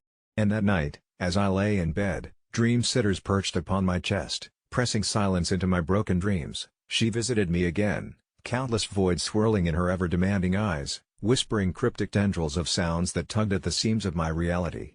Over and over, the haunting mantra of "it's just ice cream" rung louder than the tormented wails of long-forgotten souls, and with each reiteration, I grew more convinced that not all who wander through shadows emerge the same, for some shadows carry themselves as invitations to nightmares. It was when I could no longer discern waking moments from the nightmares that took root deep within my slumber that I realized her request was never about the ice cream. It was a test of possession, a sinister key to untold doorways. Now every night, that familiar whisper toys with my sanity, and somehow I know, a simple lick would have bound me there, in her grip, forever enslaved to whatever entities she served. Am I the asshole? Maybe. Or perhaps not, because this was never as sweet and simple as ice cream, was it? When the shattering of glass echoed through our cramped living room, it wasn't just the vase that broke. It was the thin facade I had been holding onto for months. Sitting there in the dull glow of our flickering TV, surrounded by the remnants of failed dreams and a miscarriage that left me hollow, I stared at my mother, a beacon of possibility holding onto a secret of her own. There was a time I would have thought destiny had a cruel sense of humor, but this went beyond any cosmic jest. I was 28 when the ultrasound technician broke the news. The nursery remained unused, the walls still adorned with soft yellow birds ready to greet a life that never came. My mother, at 52, had shuffled into my room shortly after, her face an unreadable mask, clutching her stomach with a wild disbelief that mirrored my own. "You're going to have a sibling," she had said, as if the weight of her words was something we could both bear. And we, unwilling conspirators in this twisted play, carried on our lives. Beneath the smiles at family gatherings was the gnawing void of a child I never met, and the world wasn't aware of the story blooming in our midst, an impossible pregnancy that seemed more like a fairy tale spun by lunatics than reality. To cope, I nestled into routine, drowning under its predictability until the unexpected visit from Tom, my typically reticent brother. He stood in the doorway, fidgeting, eyes darting like a moth caught in undulating candlelight. "Sarah's pregnant," he blurted, the silence that followed tethered with the weight of 1,000 unspoken fears. Here was a tale we dared not even whisper, lest the fragile web of secrets binding us tear apart at the seams. Our parents were away at a doctor visit, leaving us alone to reckon with the strangest luck akin to staring down a cracked, antique mirror reflecting fractured destinies. Every long-forgotten resentment seemed to claw back into our minds, relentless and fervent, unrelated yet entirely connected. I often find myself gazing out the kitchen window at the dusk settling in like a bedraggled stranger making itself at home, pondering why fate chose our family for its sinister experiments. I follow the mundane, yet peculiar rhythms of our household, the scrape of forks against plates, the muffled arguments through thin walls, all while enduring the cacophony of blessings and curses from this supposed stroke of impossible luck. With each passing day, my mother grew rounder, her resilience like a pioneer venturing into the unknown wilderness. And as her due date crept closer, Tom's apprehension swelled, the shadow of his impending fatherhood looming, a specter feeding the desperation in his eyes. The night my mother went into labor, an unseasonable storm raged outside, tearing at her house with icy fingers as if eager to capture any warmth and joy before it could take root. I drove her to the hospital, shooting anxious glances towards the back seat where she panted and grimaced. Memories of my own time in the hospital washed over me, flecking the air with an inescapable déjà vu that settled around us like dust on rarely touched surfaces. I had rehearsed everything I would tell her at that moment, the doubt, the fear, the unyielding sorrow. But instead, the words dissolved, leaving only silence. Then, after hours that seemed like days, my brother's baby joined the world with the same abruptness as the squall outside. We stood at opposite ends of the maternity ward, each enveloped in our own minds' narratives, punctuated only by the cries of new life. Tom couldn't know the turmoil I experienced as I watched him cradling his tiny, wrinkled daughter, a bizarre echo of the joy stolen from me. In the adjacent room, my mother lay holding her newborn son, radiance and exhaustion etched in equal measure across her face. The two halves of my new world collided there under harsh, sterile fluorescent lights, beginnings unimagined, endings I still grieved. Standing at that strange crossroads, I understood the uncanny cycle spinning us all into an uncertain future, this shared, inexplicable dance my family and I stumbled through, where the miscarriage, the new brother, and my brother's child were confusing notes in a song none of us had intended to play. It dawned then like a blade slipping between ribs, that life was stretching around us in its timeless web, pulling strands taut and bringing us to our knees, making us acknowledge a mortality as inescapable as the setting sun outside the window. And so, we stood there, a family reborn through unexplainable means, a daughter who had lost but gained in the most surreal form, a son now a father shadowed by century-old wisdom, and a mother traversing earthly and unearthly boundaries as nonchalantly as a walk in the park. Could this be real? I ponder as the hospital smells fade into the background, overwhelmed by the overpowering scent of new life tempered with a twang of bitterness. Fate had given us wretched uncertainty packaged within miraculous opportunities. As I leave the hospital, squinting against the pre-dawn light, a strange resolution casts its light across my bewildered heart, realizing that our story was merely a new chapter in an endless, unpredictable, and reckless book of life itself. It all started with a glint in my father's eyes that wasn't there the night before. I remember the way the room felt ominous, the shadows seeming to stretch further than the walls themselves. Mom's face was pulled tight as if woven into a permanent scowl. She hadn't been the same since my brother went to college last fall. Their decision, they said, was years in the making, a cold calculation born from suspicion rather than truth. It's not easy to hear, at 17, that you've been more of a burden than a blessing, but I guess I should have seen it coming from the late-night arguments seeped through our thin walls. We care about you, but it's time you find your own path, my father justified with all the precision of a disinterested surgeon. Suddenly, the world outside our creaky old door, which I'd only ever seen as claustrophobic, peeled open, promising freedom yet cloaked with uncertainty.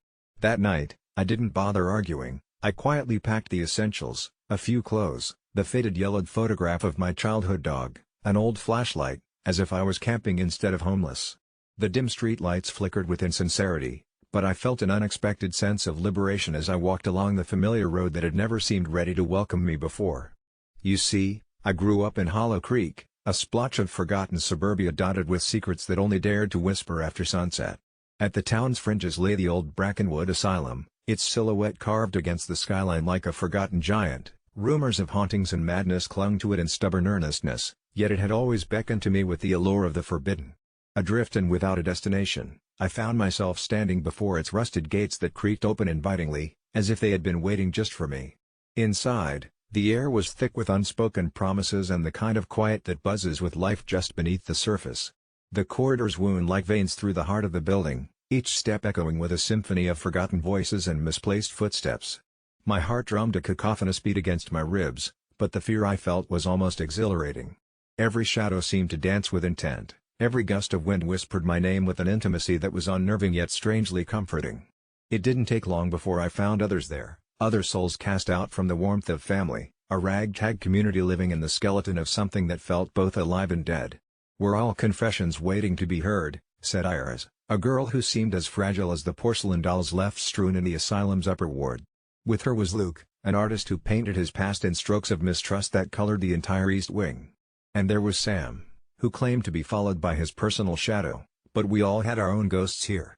Together, we formed a family from the shards of our broken ones, each of us seeking solace in stories shared over candlelit vigils that staved off the oppressive darkness.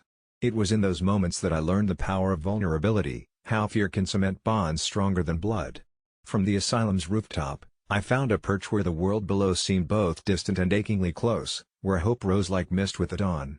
There, in the glow of the milky moonlight, we would tell tales that dared the night to challenge their veracity, of joy found in adversity, love discovered amidst chaos, but most of all, redemption in exile. The longer I stayed, the more the asylum transformed. What once was an echoing ruin became our fortress against the indifferent world.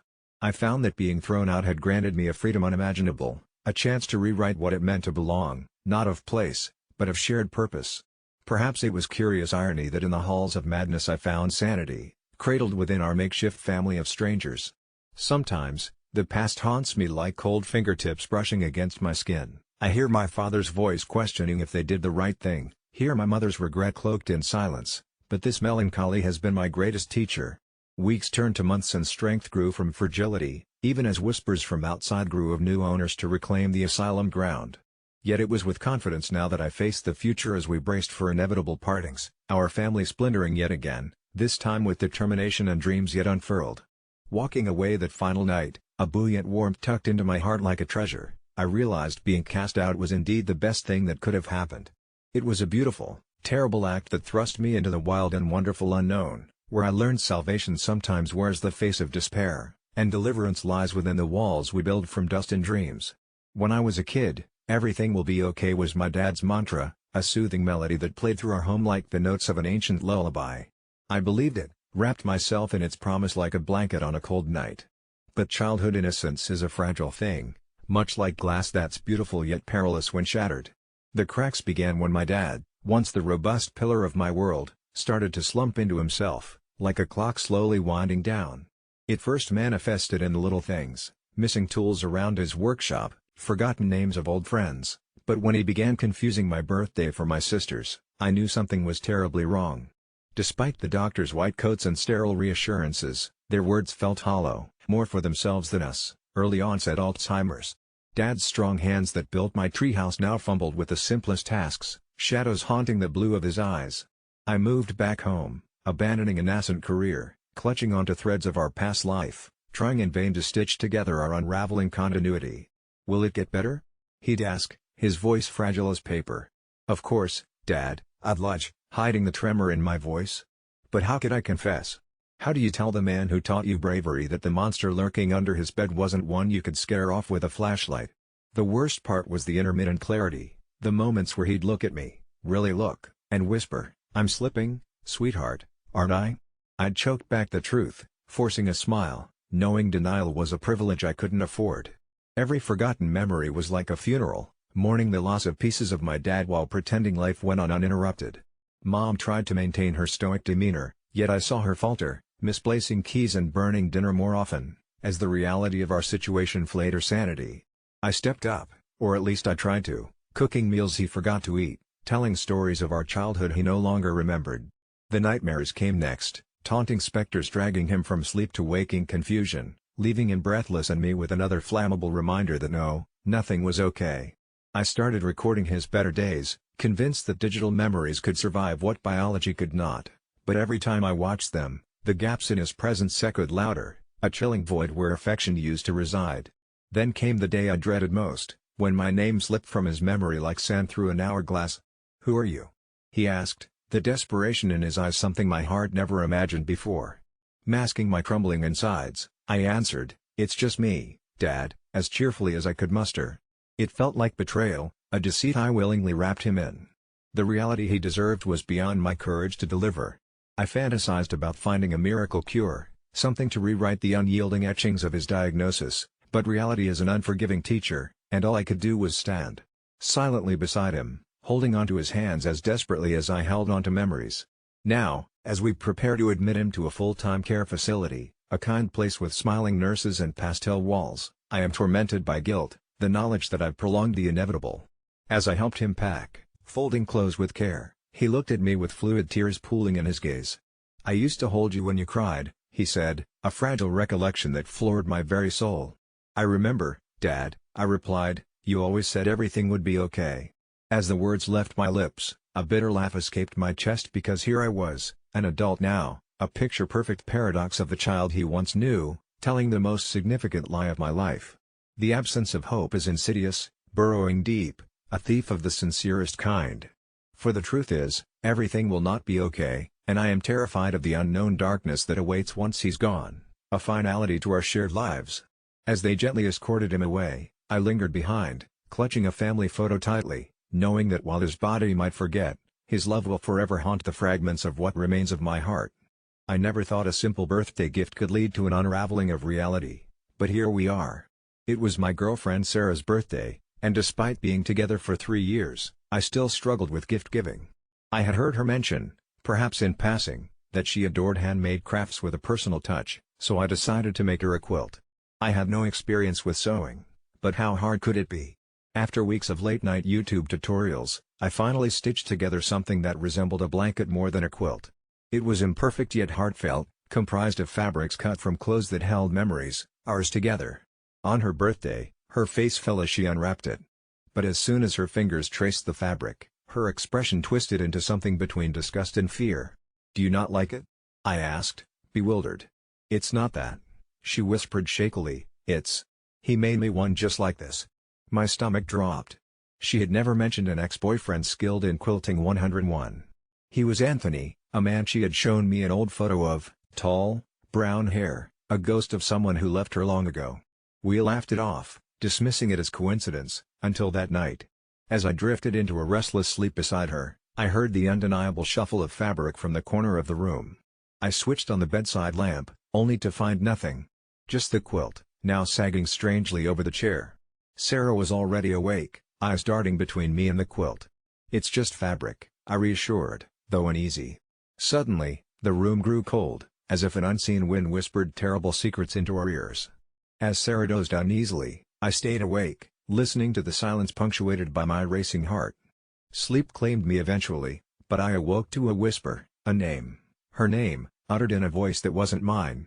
Shadows darkened the fabric's intricate stitches, swirling into a pattern reminiscent of a man's face, Anthony's face.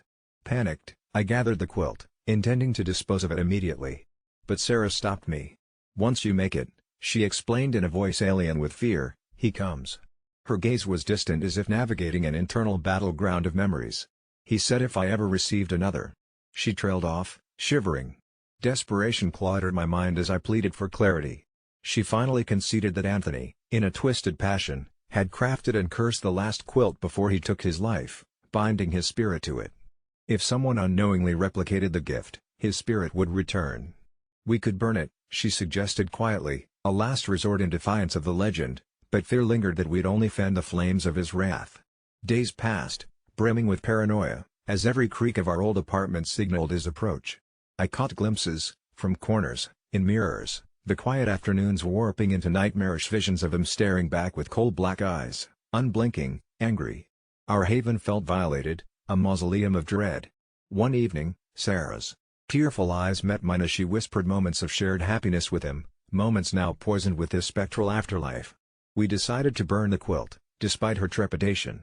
As we threw it into the flames, the fabric screeched, not of thread but of a voice, his voice, ripping through the air. The fire twisted unnaturally, embers dancing in the shape of a man's outline before fizzling into ash. We hoped it was over. Days turned into weeks, our lives resuming normalcy but never quite shaking the chill.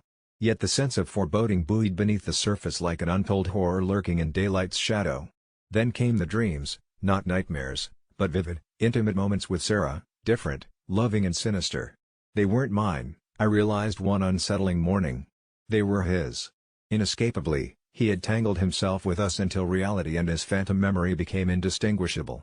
Was I the asshole for trying to purge our lives of him, when all I did was stitch closer to doom's fabric? Each morning, Sarah's eyes grew vacant, mirroring nights haunted by intangible intimacy. Realization dawned cruelly, the quilt was not the gift, it was me. A stitch in time repurposed his claim. Trespassing his territory of memories invoked a pact sealed in love, vengeance, and time.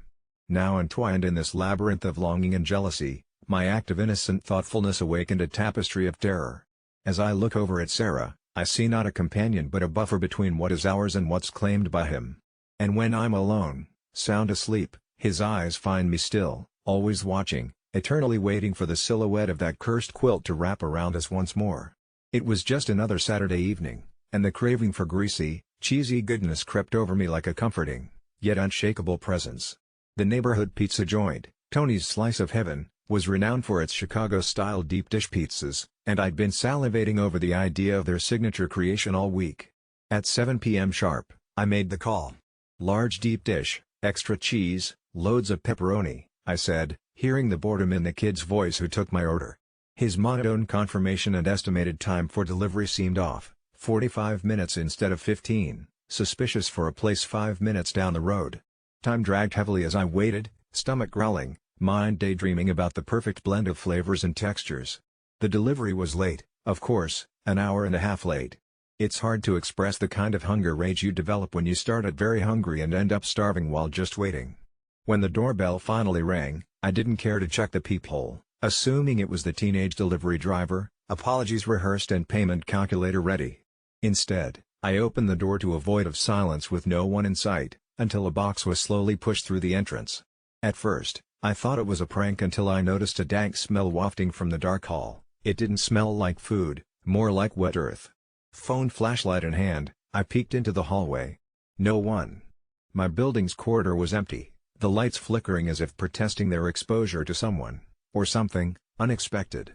I quickly closed the door, rationalizing it was just a joke, after all, a tired delivery boy pulling a fast one on hangry customers. Immersed in pizza fantasy, I returned to the box, opened it, and recoiled at the sight. The pizza was there, kind of. It seemed raw and lived in, bearing an odd consistency that could only be credited to neglect or sabotage. There, right in the middle of the coagulated cheese, sprawled a peculiar symbol etched in marinara, like some cryptic calling card. I tried to look closer, neglecting my initial revulsion. I should have known better. Each string of cheese lifted, each bite taken, felt off, otherworldly. It coated my insides with a queasiness that wasn't purely physical. Ignoring my instincts, I kept eating, hating myself and loving every illicit bite. Minutes later, a sharp knock interrupted my meal. It was a man, sweating, eyes wide open as if they'd seen too much. "You didn't pay," he panted. "You ordered, but you forgot." I fumbled incoherently for an apology and a tip out of habit, thrusting a handful of change at him. Oddly, a single nickel and 5 pennies were jammed into my palm. It felt innumerably rude and disproportionate for a $70 bill. His eyes, dark and sunken, peered into mine, devoid of forgiving, just two vast, emotionless pits. He accepted the coins and left, grumbling words I couldn't comprehend but felt immediately fearful of. As soon as he staggered out of my line of sight, the walls creaked, the shadows stretched ominously, and a pressure built in my chest like something wanted out. Then the apartment was cold, Dallas midsummer kind of cold, and I shivered uncontrollably. I thought I heard scratching, subtle at first, almost blending with the wind that crept through the cracks of the old walls, but soon it became a cacophony of skittering, clawing against imagined surfaces. The walls seemed to breathe in rhythm with my escalating panic. Before long, whispers echoed from the corners, guttural and foreign, taunting me in dialects I couldn't marry to earth. Was it the pizza? Something buried deep bobbed to the surface, a clip from a late-night paranormal show about symbols, demonic omens, and possession. No, it couldn't be that. I, a tired bachelor of minimal ambition and maximum sloth, didn't dabble in the arcane. My life was defined by meals like these, nights like this, normal, mundane. But something was wrong. The reflection in the window wasn't me, its grin too broad, skin too pallid. The world outside was undergoing transformations I couldn't account for. I swear the air got thick with the taste of pepperoni and malice. I was overwhelmed by an outrageous sense of danger, as if some pizza-related grievance awoke an ancient malevolence now seeking compensation I couldn't afford. Numbed by unimaginable paranoia, I dared not sleep. Instead, I sat, the half-eaten slice of pizza mocking me from the box like a guilty trap. It felt like a war against self-inflicted madness, my mind weaving tales of guilt and apocalypse over a neglected tip. I spent the rest of the night huddled, eyeing the doorway, waiting for the world to resolve itself, convinced that any moment, the Shadow Man would return, claiming debts unpaid, a soul's return in kind for a 10-cent tip. I'm not sure where to start, so I'll just dive right in. My name is Kyle. I'm 31 years old, and my life makes less sense every morning I wake up. It's not the usual existential dread most people my age drown in, this is something beyond that, something I can barely comprehend myself. Until last month, I worked in a cubicle farm, the kind where people sit, slowly turning into husks under the fluorescent glare and false sense of productivity. But something changed that afternoon. It was just another mundane Tuesday. People were shuffling in from their lunch breaks, with stale coffee cups clutched closely as if they were holy relics, trying to squeeze out the last few ounces of whatever was left of their souls to get through another workday. My mind was in a haze, a dull gray fog that had become all too familiar. My phone buzzed, breaking the monotony as I glanced down with little interest. The notification read, "Confession incoming at 3:31 p.m. Annoyed, I dismissed it, chalking it up to some spam. But then, the same notification persisted every half minute, only this time, the texts changed slightly. "Confession, Kyle, open the door at 3:31 p.m. It was unnerving, the specificity of it, yet my curiosity was piqued despite the knot of anxiety tightening in my stomach. Time crawled by, as I watched the clock's hands twitch towards 3:31 p.m. Exactly at that second, a loud knock came from the office door, odd since visitors weren't allowed without appointments. People seemed oblivious, noses buried in screens, drones only concerned with their own grind. With bated breath I got up, drawn by an inexplicable urge to answer it. I turned the knob slowly, feeling as if I was on the brink of unveiling some grand, uncanny truth behind reality. The door swung open onto a hallway I'd never seen before, definitely not the stale corridor of my office floor. It was drenched in shadow, yet distinctly alive, humming with an unseen energy that made the hairs on my flesh stand on end. And that's when I saw it, a reflection of myself staring back at me from a pool of dark water seeping from between the ancient stone tiles. But this figure was disheveled, hollow-cheeked with darkness pooling beneath its eyes, and it was whispering something in a cadence I couldn't comprehend, yet instinctively knew was meant for me. In those murmurings, I heard fragments of a life not entirely my own, parents who tighten their reins too hard, the pressure to exceed in everything but the crumbling under the weight of their expectations, visions of late nights under a single lamp, poring over books that held no answers, a series of lonely weekends where the silence pressed in like a tangible force. My reflection then did the unthinkable, it blinked, and as its eyes opened, they were clear with a resolution I didn't possess. I was transfixed, caught completely out of time and place, wondering if this was some twisted Halloween prank pulled by a miserable co-worker. The reflection spoke, coldly, yet with a familiarity that gnawed at my insides. "Kyle, you're not alone in this confession. But you must see the truth of yourself before it's too late." Without realizing, I was in the hallway. The office behind me vanished. I arrived at a crossroads, with the hallway stretching infinitely on either side, lined with countless doors almost identical in every way. The only sound was a soft patter, like distant rain, drawing nearer. The shadows grew deeper, swallowing the ends of the hallway like some creeping abyss. A weight settled over me, too stifling to ignore. When I moved toward a particular door, drawn by an unseen force. This door bore a nameplate, Kyle Jennings, my name, and beneath it, the words that have haunted me ever since, eternal confession. Something inside commanded me to turn away, but my hand steadied itself against the knob, mind clouded with unresolved memories and the message my doppelganger imparted me. I pushed it open and instantly felt a vortex of memories surge through. I was there, standing acutely aware of replications of pivotal moments where I could almost feel my past selves making the same mistakes. Down another hallway, and another, each door marked with phases of my life, birthdays forgotten, friendships neglected, dreams unfulfilled. Where time curved in on itself, I saw the specters of those I wronged. Haunting eyes burned into mine as if asking for justification I didn't possess. Cold realization washed over me, rapidly expanding into a deafening roar of self-confrontation. All the blame, regret, the oppressive weight of expectations, and the inevitable isolation of my ego, I was trapped, alongside phantoms equally lost to their confessions. I had unwittingly stumbled into a limbo of contrition, every door a confessional unto itself. This wasn't just for me, it was an interstice where those who had reached their breaking point chose to pause, caught between moving on and confessing their truths. Panic rose, clawing at my throat, but deep within, a strange sense of belonging also fluttered. A mirror of acknowledgement. Here was a quaint space crafted from exponential despair, yet weirdly comforting, a testament that I was not alone in my solitude. A dim light flickered from down the hall where the shadows began, and within that subtle glow, amidst whispers of the countless before me, there was a choice, either to embrace it, succumb, and drift eternally lost, or turn around, face the darkened path left behind, and reclaim fragments littered with tentative hopes and renewal. Standing there at the edge of where comprehension and relinquishment blurred, I realized what must be done.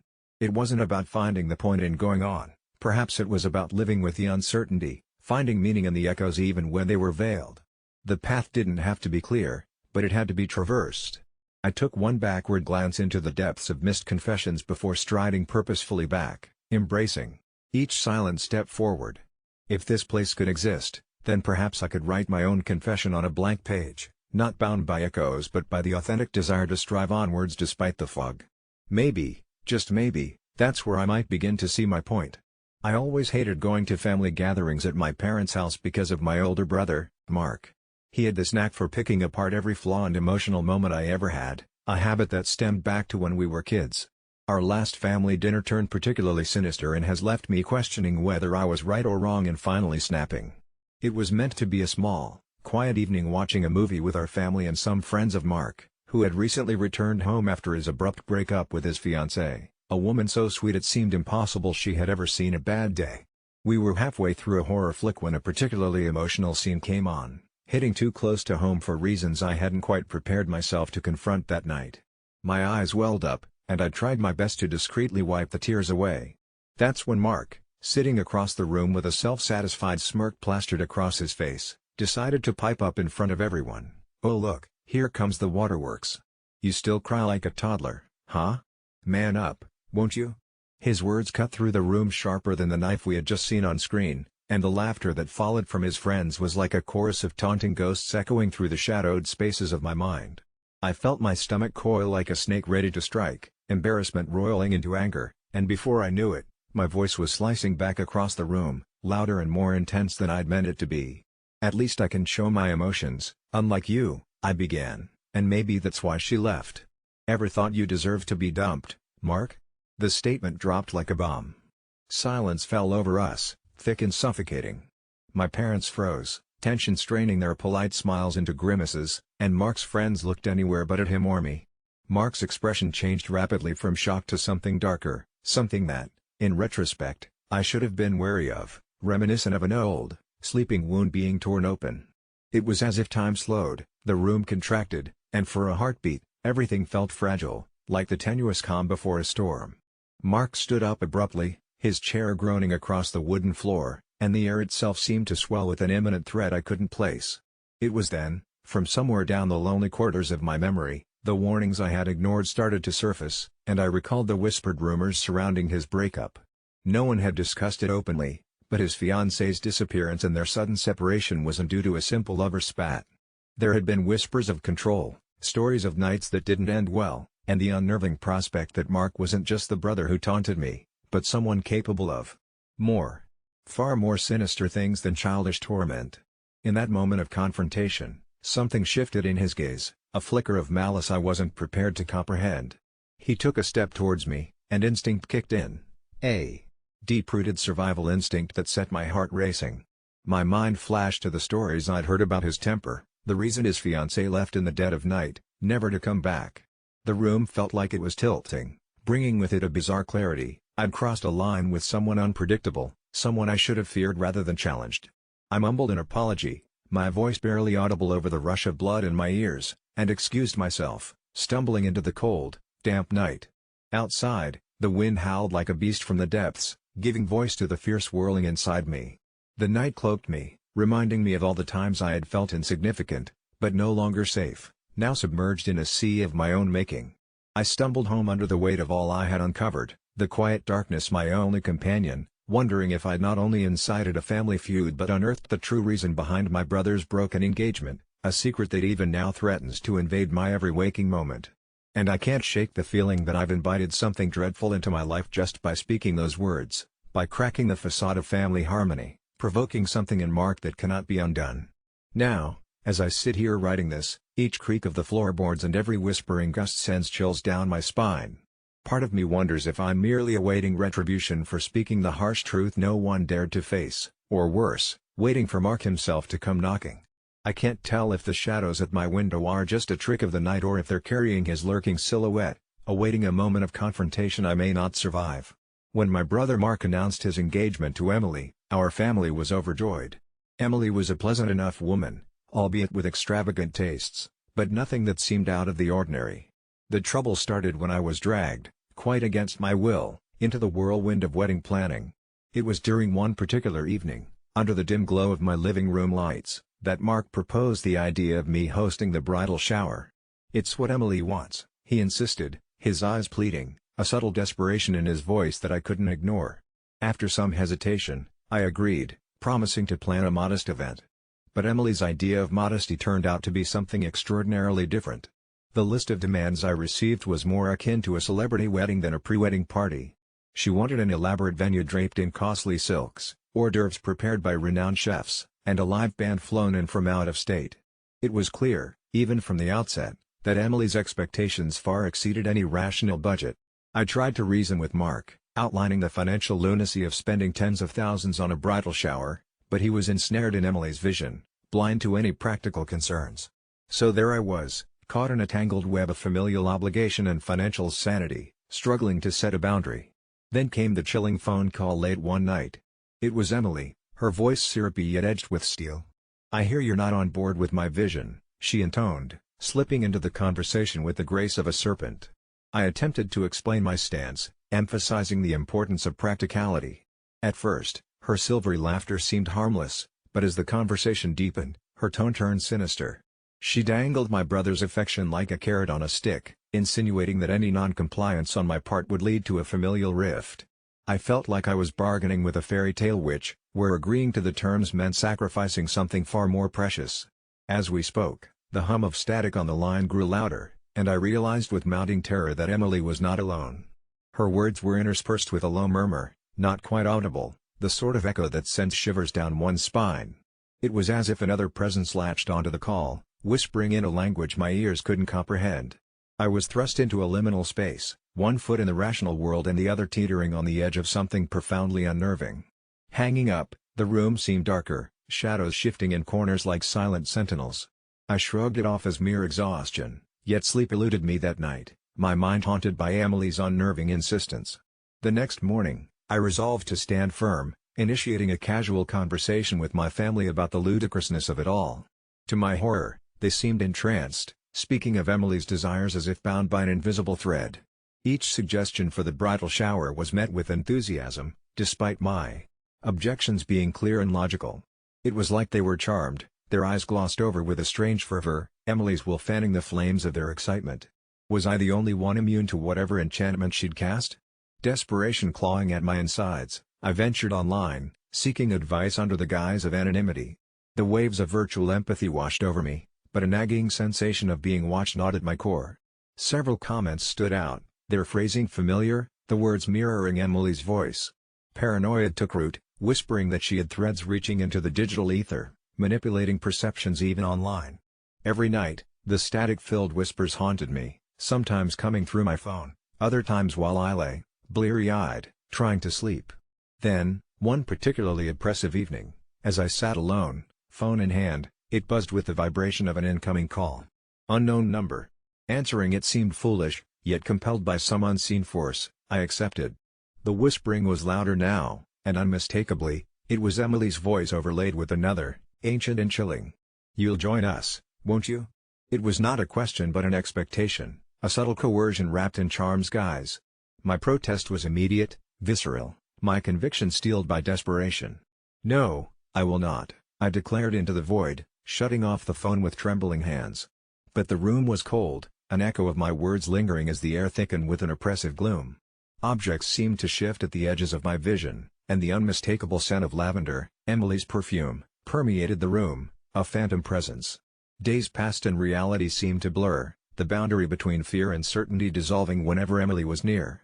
Her presence suffused my waking life with dread, an omnipresent specter manipulating my family, cast in shadows I could not dispel. Weaving in and out of conversations, she twisted truths until one night, when desperation birthed madness. A family dinner spiraled into chaos the moment I challenged her, my declaration like a spark igniting dry tinder. The others sat spellbound, their eyes reflecting the gathering storm, and as Emily spoke, her voice was a susurrus of command overriding my reality. But as her facade crumbled, beneath the elegance and allure, I glimpsed the darker truth, a hollow emptiness, an insatiable hunger cloaked in charm. Confronting her was like staring into an abyss, each moment stretching into eternity, filled with dark promises and chilling echoes. Ancestral shadows danced behind her eyes, enigmatically commanding and inextricably linked to ancient revelries I dared not fathom. That night marked the beginning of liberation, the moment I became the outcast, but a free one, a pariah holding on to frayed sanity in exchange for truth. Even though my family's derision echoed in my heart, and the ghostly whispers still lingered in the crevices of my mind, I understood, I was no longer ensnared by Emily's sinister charm. Reclaiming my own boundaries came at a price, a familial fracture, an emotional chasm, but in that sacrifice, I found salvation, a reprieve from the clutches of something unfathomably dark, submerged beneath the sheen of wedding bliss. Every story has a beginning, but what if the beginning of my story was just an illusion? I once thought I accidentally killed my wife, Mary. It was a chilly November night, the kind where the clouds veil the moon and cloak the world in a deeper darkness. We were arguing, as we often did when the days got shorter and the shadows stretched longer. The issue that night, something unbelievably trivial in hindsight, boiled to the surface until neither of us held back. The next thing I remember, she was lying at the bottom of the stairs, her neck twisted at an unnatural angle, eyes staring blankly past me.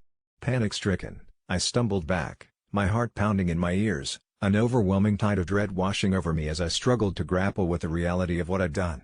I didn't call the police. I didn't really know why, maybe it was the shock, or the instinctual drive to hide one's misdeeds. For hours I paced, trying to figure out my next move, when a knock at the door froze my blood. It was the landlord, Mr. Grayson, concerned about the noise or the lack of it, perhaps. Desperation clawed at me, and in those surreal moments, I considered everything from fleeing to confessing. But upon opening the door, the strangest thing happened. Mary, or someone who was an almost perfect copy of her, walked past him into the house, as if nothing had happened. "Sorry, slipped a little, love," she laughed, her voice eerily cheerful, though her eyes restlessly flickered about, like a trapped thing seeking freedom. I stood there dumbfounded, caught between immense relief and a new kind of dread. That night, I gingerly approached her, questions stuck in my throat. She acted normal, meticulously folding laundry, humming a tune I didn't recognize. But something was deeply off. It was in the details, how her clothes were slightly different, how she seemed to remember things that never happened, while forgetting others that did. The nagging questions I buried soon grew into a compulsion I could no longer ignore. The next day, I called her parents hoping they could assure me that all was well, but to my utter horror, they claimed they never had a daughter. The phone call ended with laughter, the kind that chilled my spine, as if they were part of some cruel joke. Attempting to regain some sanity, I visited our marriage counselor, collecting proof of her existence. He looked perplexed, flipped through his records, yet found no Mary under my name. Instead, he handed me a photo of myself sitting alone, a bewildered smile on my face.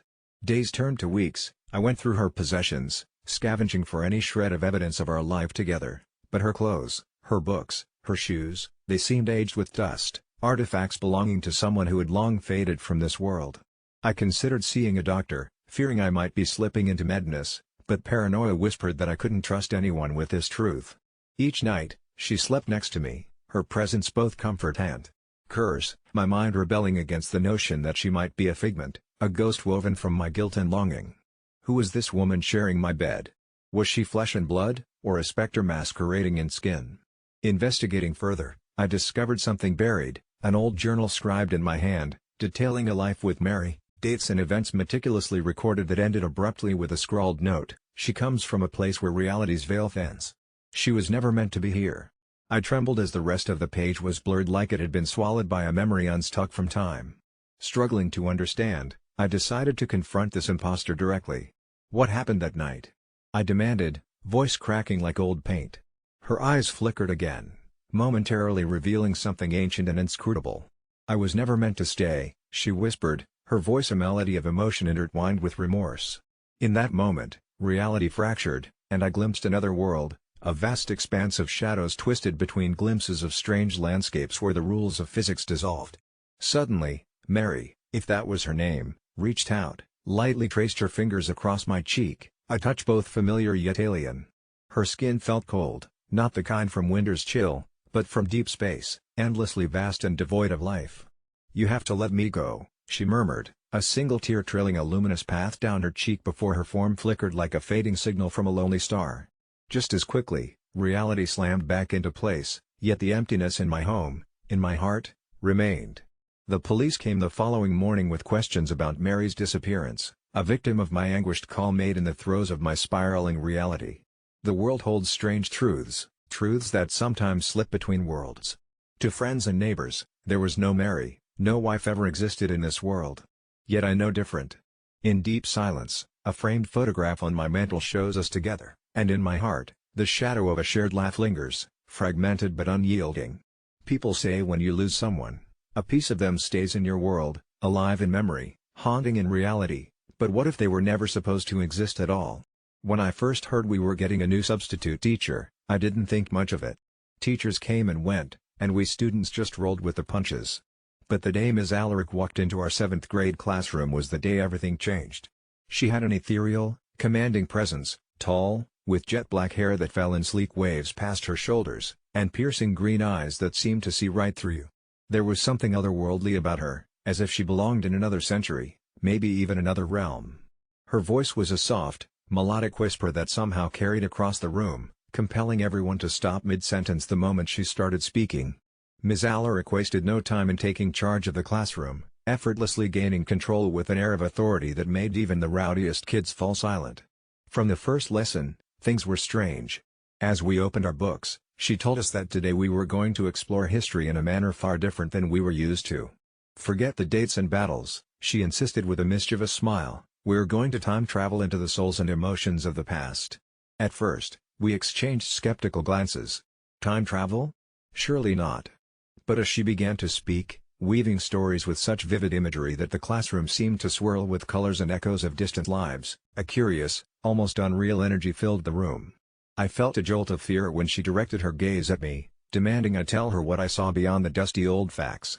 Suddenly, I was no longer in the classroom. I was standing in the midst of a medieval village, the air thick with the smell of soot and the chilling wails of something I couldn't quite put a finger on.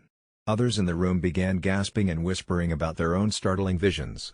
A girl named Tracy swore she could hear voices speaking in languages she had never learned, and even Kevin, who usually prided himself on being the class clown, sat wide-eyed and speechless.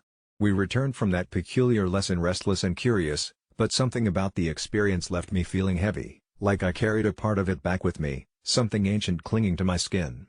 The next day, things escalated. Ms. Alaric didn't follow the school syllabus. Instead, she seemed to craft her lessons from an eerie compendium no one else had access to, but we couldn't look away. Her eyes would flicker with strange light when she lectured, and her words seemed to summon events as if she were reciting spells from a forgotten book of lore. Whispers about Ms. Alaric spread through the school.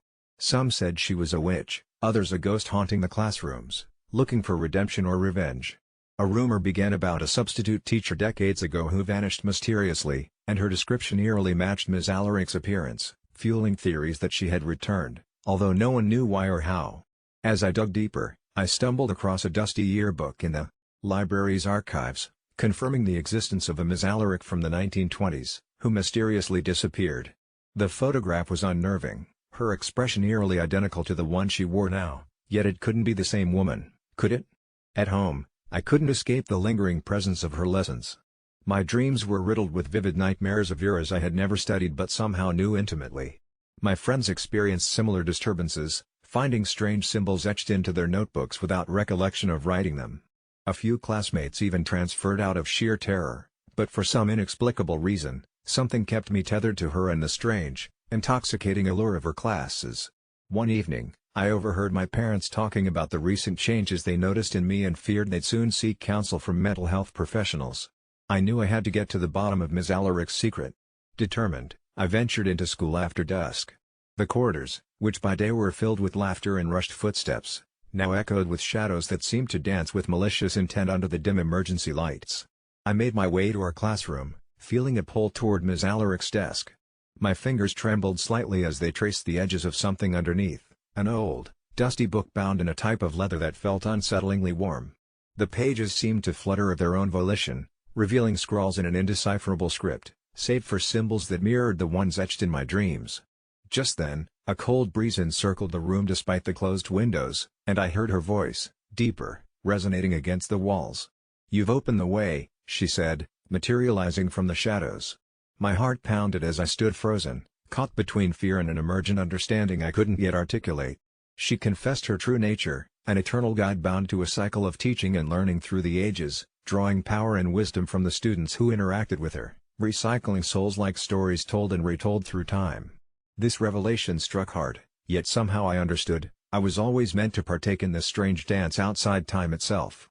A choice lay before me: accept the transfer of ancient wisdom and continue my life as part of this incomprehensible continuum, or walk away, leaving these truths and the burden of knowledge behind. I hesitated, grappling with the weight of such a decision. Ms. Alaric's eyes softened, offering an eternity of paths yet to be tread and stories untold. Suddenly, back in my bed, I awoke with a start, heart racing and unsure. Had it all been some wild dream, a machination of overactive imagination? Returning to school, Ms. Alaric was gone, replaced by another ordinary sub who followed the curriculum to the letter, her presence entirely forgettable. The visions faded, leaving behind a lingering, melancholic desire for something greater. Yet, every so often, I'd catch a fleeting shadow or hear the distant echo of her voice in history class, and I'd remember. The others seemed to forget quickly, as if brushing off a bad dream, but not me. This indescribable connection, this bind to the spectral presence of Ms. Alaric, stayed within me, as did the silent understanding that we are all but custodians of the stories that come before us, waiting to be awakened by the right whisperer. The night was unusually still when I heard the muffled noise coming from the den. At first, I thought it was our daughter, Alice, wandering around after having one of her frequent nightmares. But as I tiptoed down the carpeted hallway, I found my wife, Linda, bent over her laptop, the glow of the screen casting an eerie light on her face. Roblox. Again. This was not the first time I'd caught her entranced by the blocky landscapes of the game, but it had become more frequent, almost obsessive. As days turned into weeks, her immersive escape into this virtual world seemed to cost us dearly. The house was a mess, dishes piled up, laundry untouched, And, most concerningly, Alice was becoming more withdrawn. She needed her mother, both of us, in ways we seemed to overlook amidst our fragmented family routine. I confronted Linda gently at first, merely suggesting she ease off the game to help Alice with her homework or maybe join us for dinner rather than being surgically attached to her laptop. Instead of understanding, Linda looked up, her eyes narrowed, as if she'd been jerked away from a much happier realm. "It's not a game to me, John," she practically whispered, and there was a tremor in her voice, a discordant note that chilled my spine. She tried to explain that Roblox was more than a mere distraction, it was her sanctuary, a place where she felt she belonged, a community that appreciated her in ways reality never did. I wanted to understand, but every attempt to pull her back into the tangible world felt like trying to retrieve someone drowning who refused to be rescued. One drizzly Sunday, as I was folding laundry, I overheard Alice talking to someone in her room, her voice hushed and fearful. I crept to the door, my heart pounding, and paused just outside. "But you promised," she was saying, and in the silence that followed, I could barely hear an answer. It was Linda's voice, but with a flatness that all but erased her warmth. Something was terribly wrong. The tension in the house thickened like smoke, and I became hyper-aware of Linda's interactions with Alice, of her increasing absence from our lives. She spent more time in Roblox, often staying up till dawn, her eyes ringed with sleeplessness the next day. It wasn't until I found Alice sleeping by the door to the den one stormy night, her cheeks glistening with tears, that I insisted Linda face reality. "You need to stop playing and focus on Alice," I said, trying to keep my voice steady. But Linda didn't even look at me. Her gaze was fixed on the screen, moving rhythmically with the game, a serene smile frozen on her lips like a mask. Desperate, I began to dig into the game itself, curious about what held such a vice grip on my wife. I discovered she was part of a group, an enclave of players who spoke in cryptic messages, referencing events and things I could not understand. But they seemed intent, a cult-like devotion embedded in their exchanges. My concern turned to dread as I unearthed stories of players who had vanished, rumored to have been absorbed into the game itself. Whispered tales circulated the forums about accounts going inactive after behavior like Linda's, after players claimed they'd found a better home within Oblivion, the name of the group's hub world. One evening, consumed by an increasing sense of urgency, I decided to confront Linda more forcefully. The night was buzzing with the sound of a distant thunderstorm when I slammed her laptop shut mid-game. My patience finally snapped. I demanded she explain herself, tell me what allure Roblox held that was more compelling than her own family. Her reaction was visceral, her smile fell, replaced by a hostility I'd never seen, her features contorted as she said, "You'll never understand, John. They've given me something you never could." The statement stung, but before our argument could escalate, the power blinked off, plunging us into darkness save for the dim glow of emergency lights and the monotonous drone of the storm outside. That night, Linda disappeared. I called out for her, searching room by room as a growing terror churned in my gut. Alice clung to me tightly, her tiny hands shaking as much as my own. I thought I'd find Linda in the den again.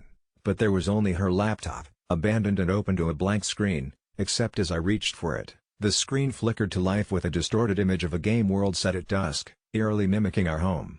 It was a scene that no other player should have seen, yet here it was, displayed in chilly, simulated clarity. What terrified me most was seeing Linda, or at least her avatar, waving goodbye from the digital front porch. I slammed the laptop shut again, unable to stomach the sight. The police were baffled as they combed through our home, chalking her disappearance up to a domestic dispute despite my insistence about the game. Days bled into weeks, yet every night around the witching hour, I'd hear the same gentle rumbles from the den, Linda's soft whisper lingering just out of reach, an indelible presence haunting our lives. Alice sometimes tells me she's spoken to her mom, that her avatar visits during her game's quiet nights, offering shadowy reassurances that sting more than soothe. My resolve to protect Alice has grown fervent, even as the digital mulberry skies of Roblox continue to hold their inscrutable allure. But some part of me fears that Linda, who loved us once, who is with us not merely in spirit but in flesh, has become nothing more than a ghost haunting the boundaries between worlds, a lost echo who may never return. Confession time, my memory is a lot worse than I let anyone know. You might think that's just me covering up for your typical forgetful habits, like leaving keys in the fridge or missing birthdays, but it's way beyond that. It started subtly during my last semester of college. I'd find myself misplacing things or spacing out during conversations. My friends called it senioritis, but it felt different. I would lose entire chunks of time, blanking out only to find myself in places I didn't recognize, as if someone hit a skip button on my life. I tried to brush it off. Who wouldn't? Convince yourself there's nothing wrong, just stress or fatigue, but denial only works for so long. My roommate, Kyle, was the first to call me on it. "Bro, you just disappeared for hours yesterday. Where'd you go?" His words jolted me because I had no clue. I laughed it off, saying I needed some air, but I hadn't left my bed all day, or at least, I think I hadn't. I decided to keep a journal to track these gaps, like what the psychologists suggest, right? Maybe I was just recording my descent into madness, little sketches of absence detailing places and faces I didn't remember meeting at times I couldn't account for. But the gaps weren't just in time anymore. I began waking up with scars, shallow, thin like paper cuts tracing patterns on my arms. Once, I awoke with dirt under my nails and a lingering scent of earth clinging to me as if I'd clawed up from a grave. Still, I kept it under wraps. I couldn't lose my job over unfounded fears, and more importantly, I couldn't admit the depth of my fear.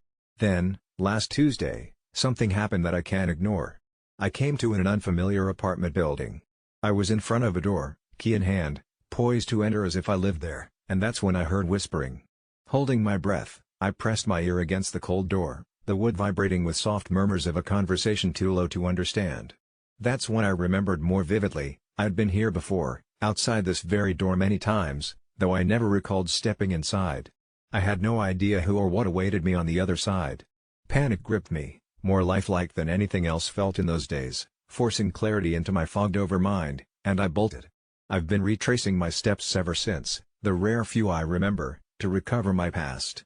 Kyle noticed the anxiety shadowing me as if I'd been marked by something unseen. He suggested adopting a pet, a grounding mechanism. The familiarity would help, he said. But something inside me feared what I'd do if I blacked out around a living thing incapable of judgment. What if No, I'd rather not dwell on that possibility. My efforts to understand dragged me to online forums, a futile quest for similar stories lost in narrative threads and strange coincidences.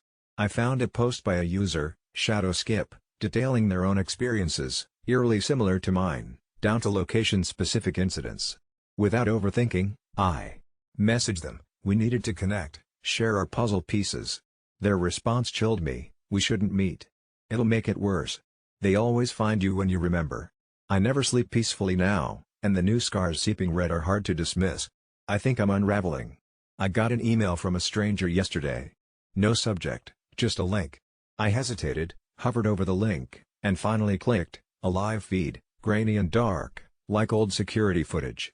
My heart stopped as I saw someone entering the apartment from my vision, a figure clothed in shadow, but as they turned to the camera, even in the blur, it was unmistakably me. Monday's just around the corner, and I dread waking up in front of that door again. I've stopped journaling, abandoned all narratives of then and now, trying only to survive where reality and forgetfulness blur with each breath. Maybe this is my confession, or a cry for help, or a simple warning: beware the memory gaps. And if you ever hear whispering outside a door you don't remember, don't enter. For now, I'll keep pretending, hoping this message reaches someone before it's too late, just like it was for Shadow Skip. Owning a motel was never on my bucket list, but when my uncle mysteriously passed and left me the keys to the Sunset Serenity Motel, I didn't have much of a choice. I was hoping for a fresh start after a messy divorce, and somewhere halfway between Tucson and nowhere seemed perfect. My first impression was nothing special, a faded neon sign buzzing sporadically, cracked asphalt, and a lobby that smelled faintly of pine sol and desperation. But there was something oddly charming about the place, so I decided to give it a shot. The first few nights were uneventful, with barely any guests trickling in. But on the fourth night, something weird happened that still haunts me. It was around 2 a.m. when my phone rang with a reception desk call. I cursed under my breath. I hadn't heard a peep from the damn thing since I arrived. Initially, I considered ignoring it, but something about the urgency of the ringing compelled me to answer. "Room 12, the TV won't turn off, and the screen's all static," rasped a gruff voice on the other end. I tried explaining that the TV remote had its quirks, shaking it usually did the trick, but the caller cut me off. "Just get someone here," before hanging up abruptly. Reluctantly, I dragged myself out of bed, wondering why I thought running a motel was a good idea. Room 12 was at the far end of the corridor, a corner shadowed by overgrown hedges that seemed to breathe in the wind. As I approached, the air felt thick and heavy, as if pressing down on my shoulders. That's when I noticed the TV inside flickering through the curtains, a chaotic dance of black and white, like there was a struggle occurring on the screen. I knocked gently, half hoping no one would answer and this would be a quick fix. No response. I was about to leave when the door creaked open eerily, as if inviting me in. The room was engulfed in the cold glow of the TV, displaying nothing but static. The light cast eerie shadows on the peeling wallpaper, and the stagnant air inside was thick with a musty smell. It looked like no one had been there for a long time, dust coated the surfaces, and the bedspread was untouched. "Hello?" I called out, feeling a chill drape over me. No response, except for the persistent hiss of the TV. A shiver of dread ran through me as I crossed the room and picked up the remote from the bed. Strangely, the power button refused to work, despite changing the batteries just the day before. Suddenly, the static morphed into images, quick, fragmented glimpses of people's faces, their expressions twisted in anguish, but gone before I could make sense of them. My heart pounded as the channels flipped on their own, a rapid fire of unnervingly clear silent screams and eyes that seemed to lock with mine as they appeared. I finally managed to rip the TV's plug from the wall. Silence swallowed the room, leaving only the echo of my ragged breathing. But there was something off. The air was colder, as if the temperature had dropped 10 degrees in an instant. That's when I noticed it, the mirror on the wall, a slight distortion rippling across its surface, like watching a reflection in water. I stepped closer, and my breath turned to frost on the glass. Within the glass, the reflection of the room revealed not me alone, but a shadowy silhouette hovering behind me. I spun around, but the room was empty. My skin prickled with an ancient instinct to flee, but my feet felt glued to the spot. The hairs on my neck stood rigid, and I swear I could hear faint whispers, like a breeze that carried secrets from another world. They were incoherent at first, but slowly sharpened into discernible words. "Help us. Trapped." Before I could process anything, the mirror's surface cracked with an ear-splitting shatter, sending splinters of glass skittering across the floor. I bolted from the room, not stopping until I reached the lobby and slammed the door behind me. Panting heavily, I tried to rationalize what I'd just witnessed, but reason felt like a distant ally in that moment. The rest of the night passed in a haze of adrenaline and fevered dreams, filled with ghosts that reached out from screens towards me. I woke up drenched in sweat, the memory of their cold fingers still seared into my mind. Determined to confront this, I returned to room 12 after sunrise, every creak of the floorboards echoing in the stillness. The cleaning lady, Rosa, an elderly woman with somber eyes who'd been with the motel for years, stood outside with a box of cleaning supplies. "Rosa, did you see anything strange last night?" She froze, diluting a friendly smile into a solemn nod. "This place.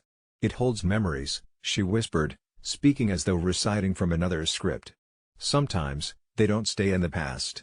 Rosa explained that she'd heard stories, odd occurrences plaguing room 12 for years, ominous enough that the guest ledger always showed it unoccupied despite reservations. She recounted tales of previous owners, each leaving under bizarre circumstances, some claiming to hear voices or see specters in mirrors that mimicked their movements just a beat too late. Driven by misguided bravado and a hint of curiosity, I decided to uncover the motel's history. The local record office yielded rumors of a fire decades ago that claimed lives in room 12, lingering stories of souls unable to rest, trapped in the liminal space between broadcast attire and nightly dreams. It all started to make a sick, twisted sense now, the images, the silhouettes reaching out for salvation or perhaps revenge. As I stood there, piecing together the fragmented legacy of terror, a sense of duty settled within me. The motel, the secrets it guarded, was now mine to bear. Armed with the unsettling truth, I returned to room 12 equipped with an old family heirloom, a silver locket my grandmother swore had protective properties. I whispered words of farewell, hoping to provide some measure of peace. As I placed the locket beneath the bed like an offering, there was a moment of stillness, as if the building exhaled, and then a warm light enveloped the room, softening its edges. The air grew lighter, the reflections steady and true. I stayed until I felt a strange calm.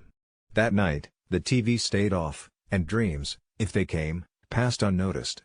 I knew this was not an ending but a temporary ceasefire, because old motels like this one never really shed their secrets, they only share them with someone who listens.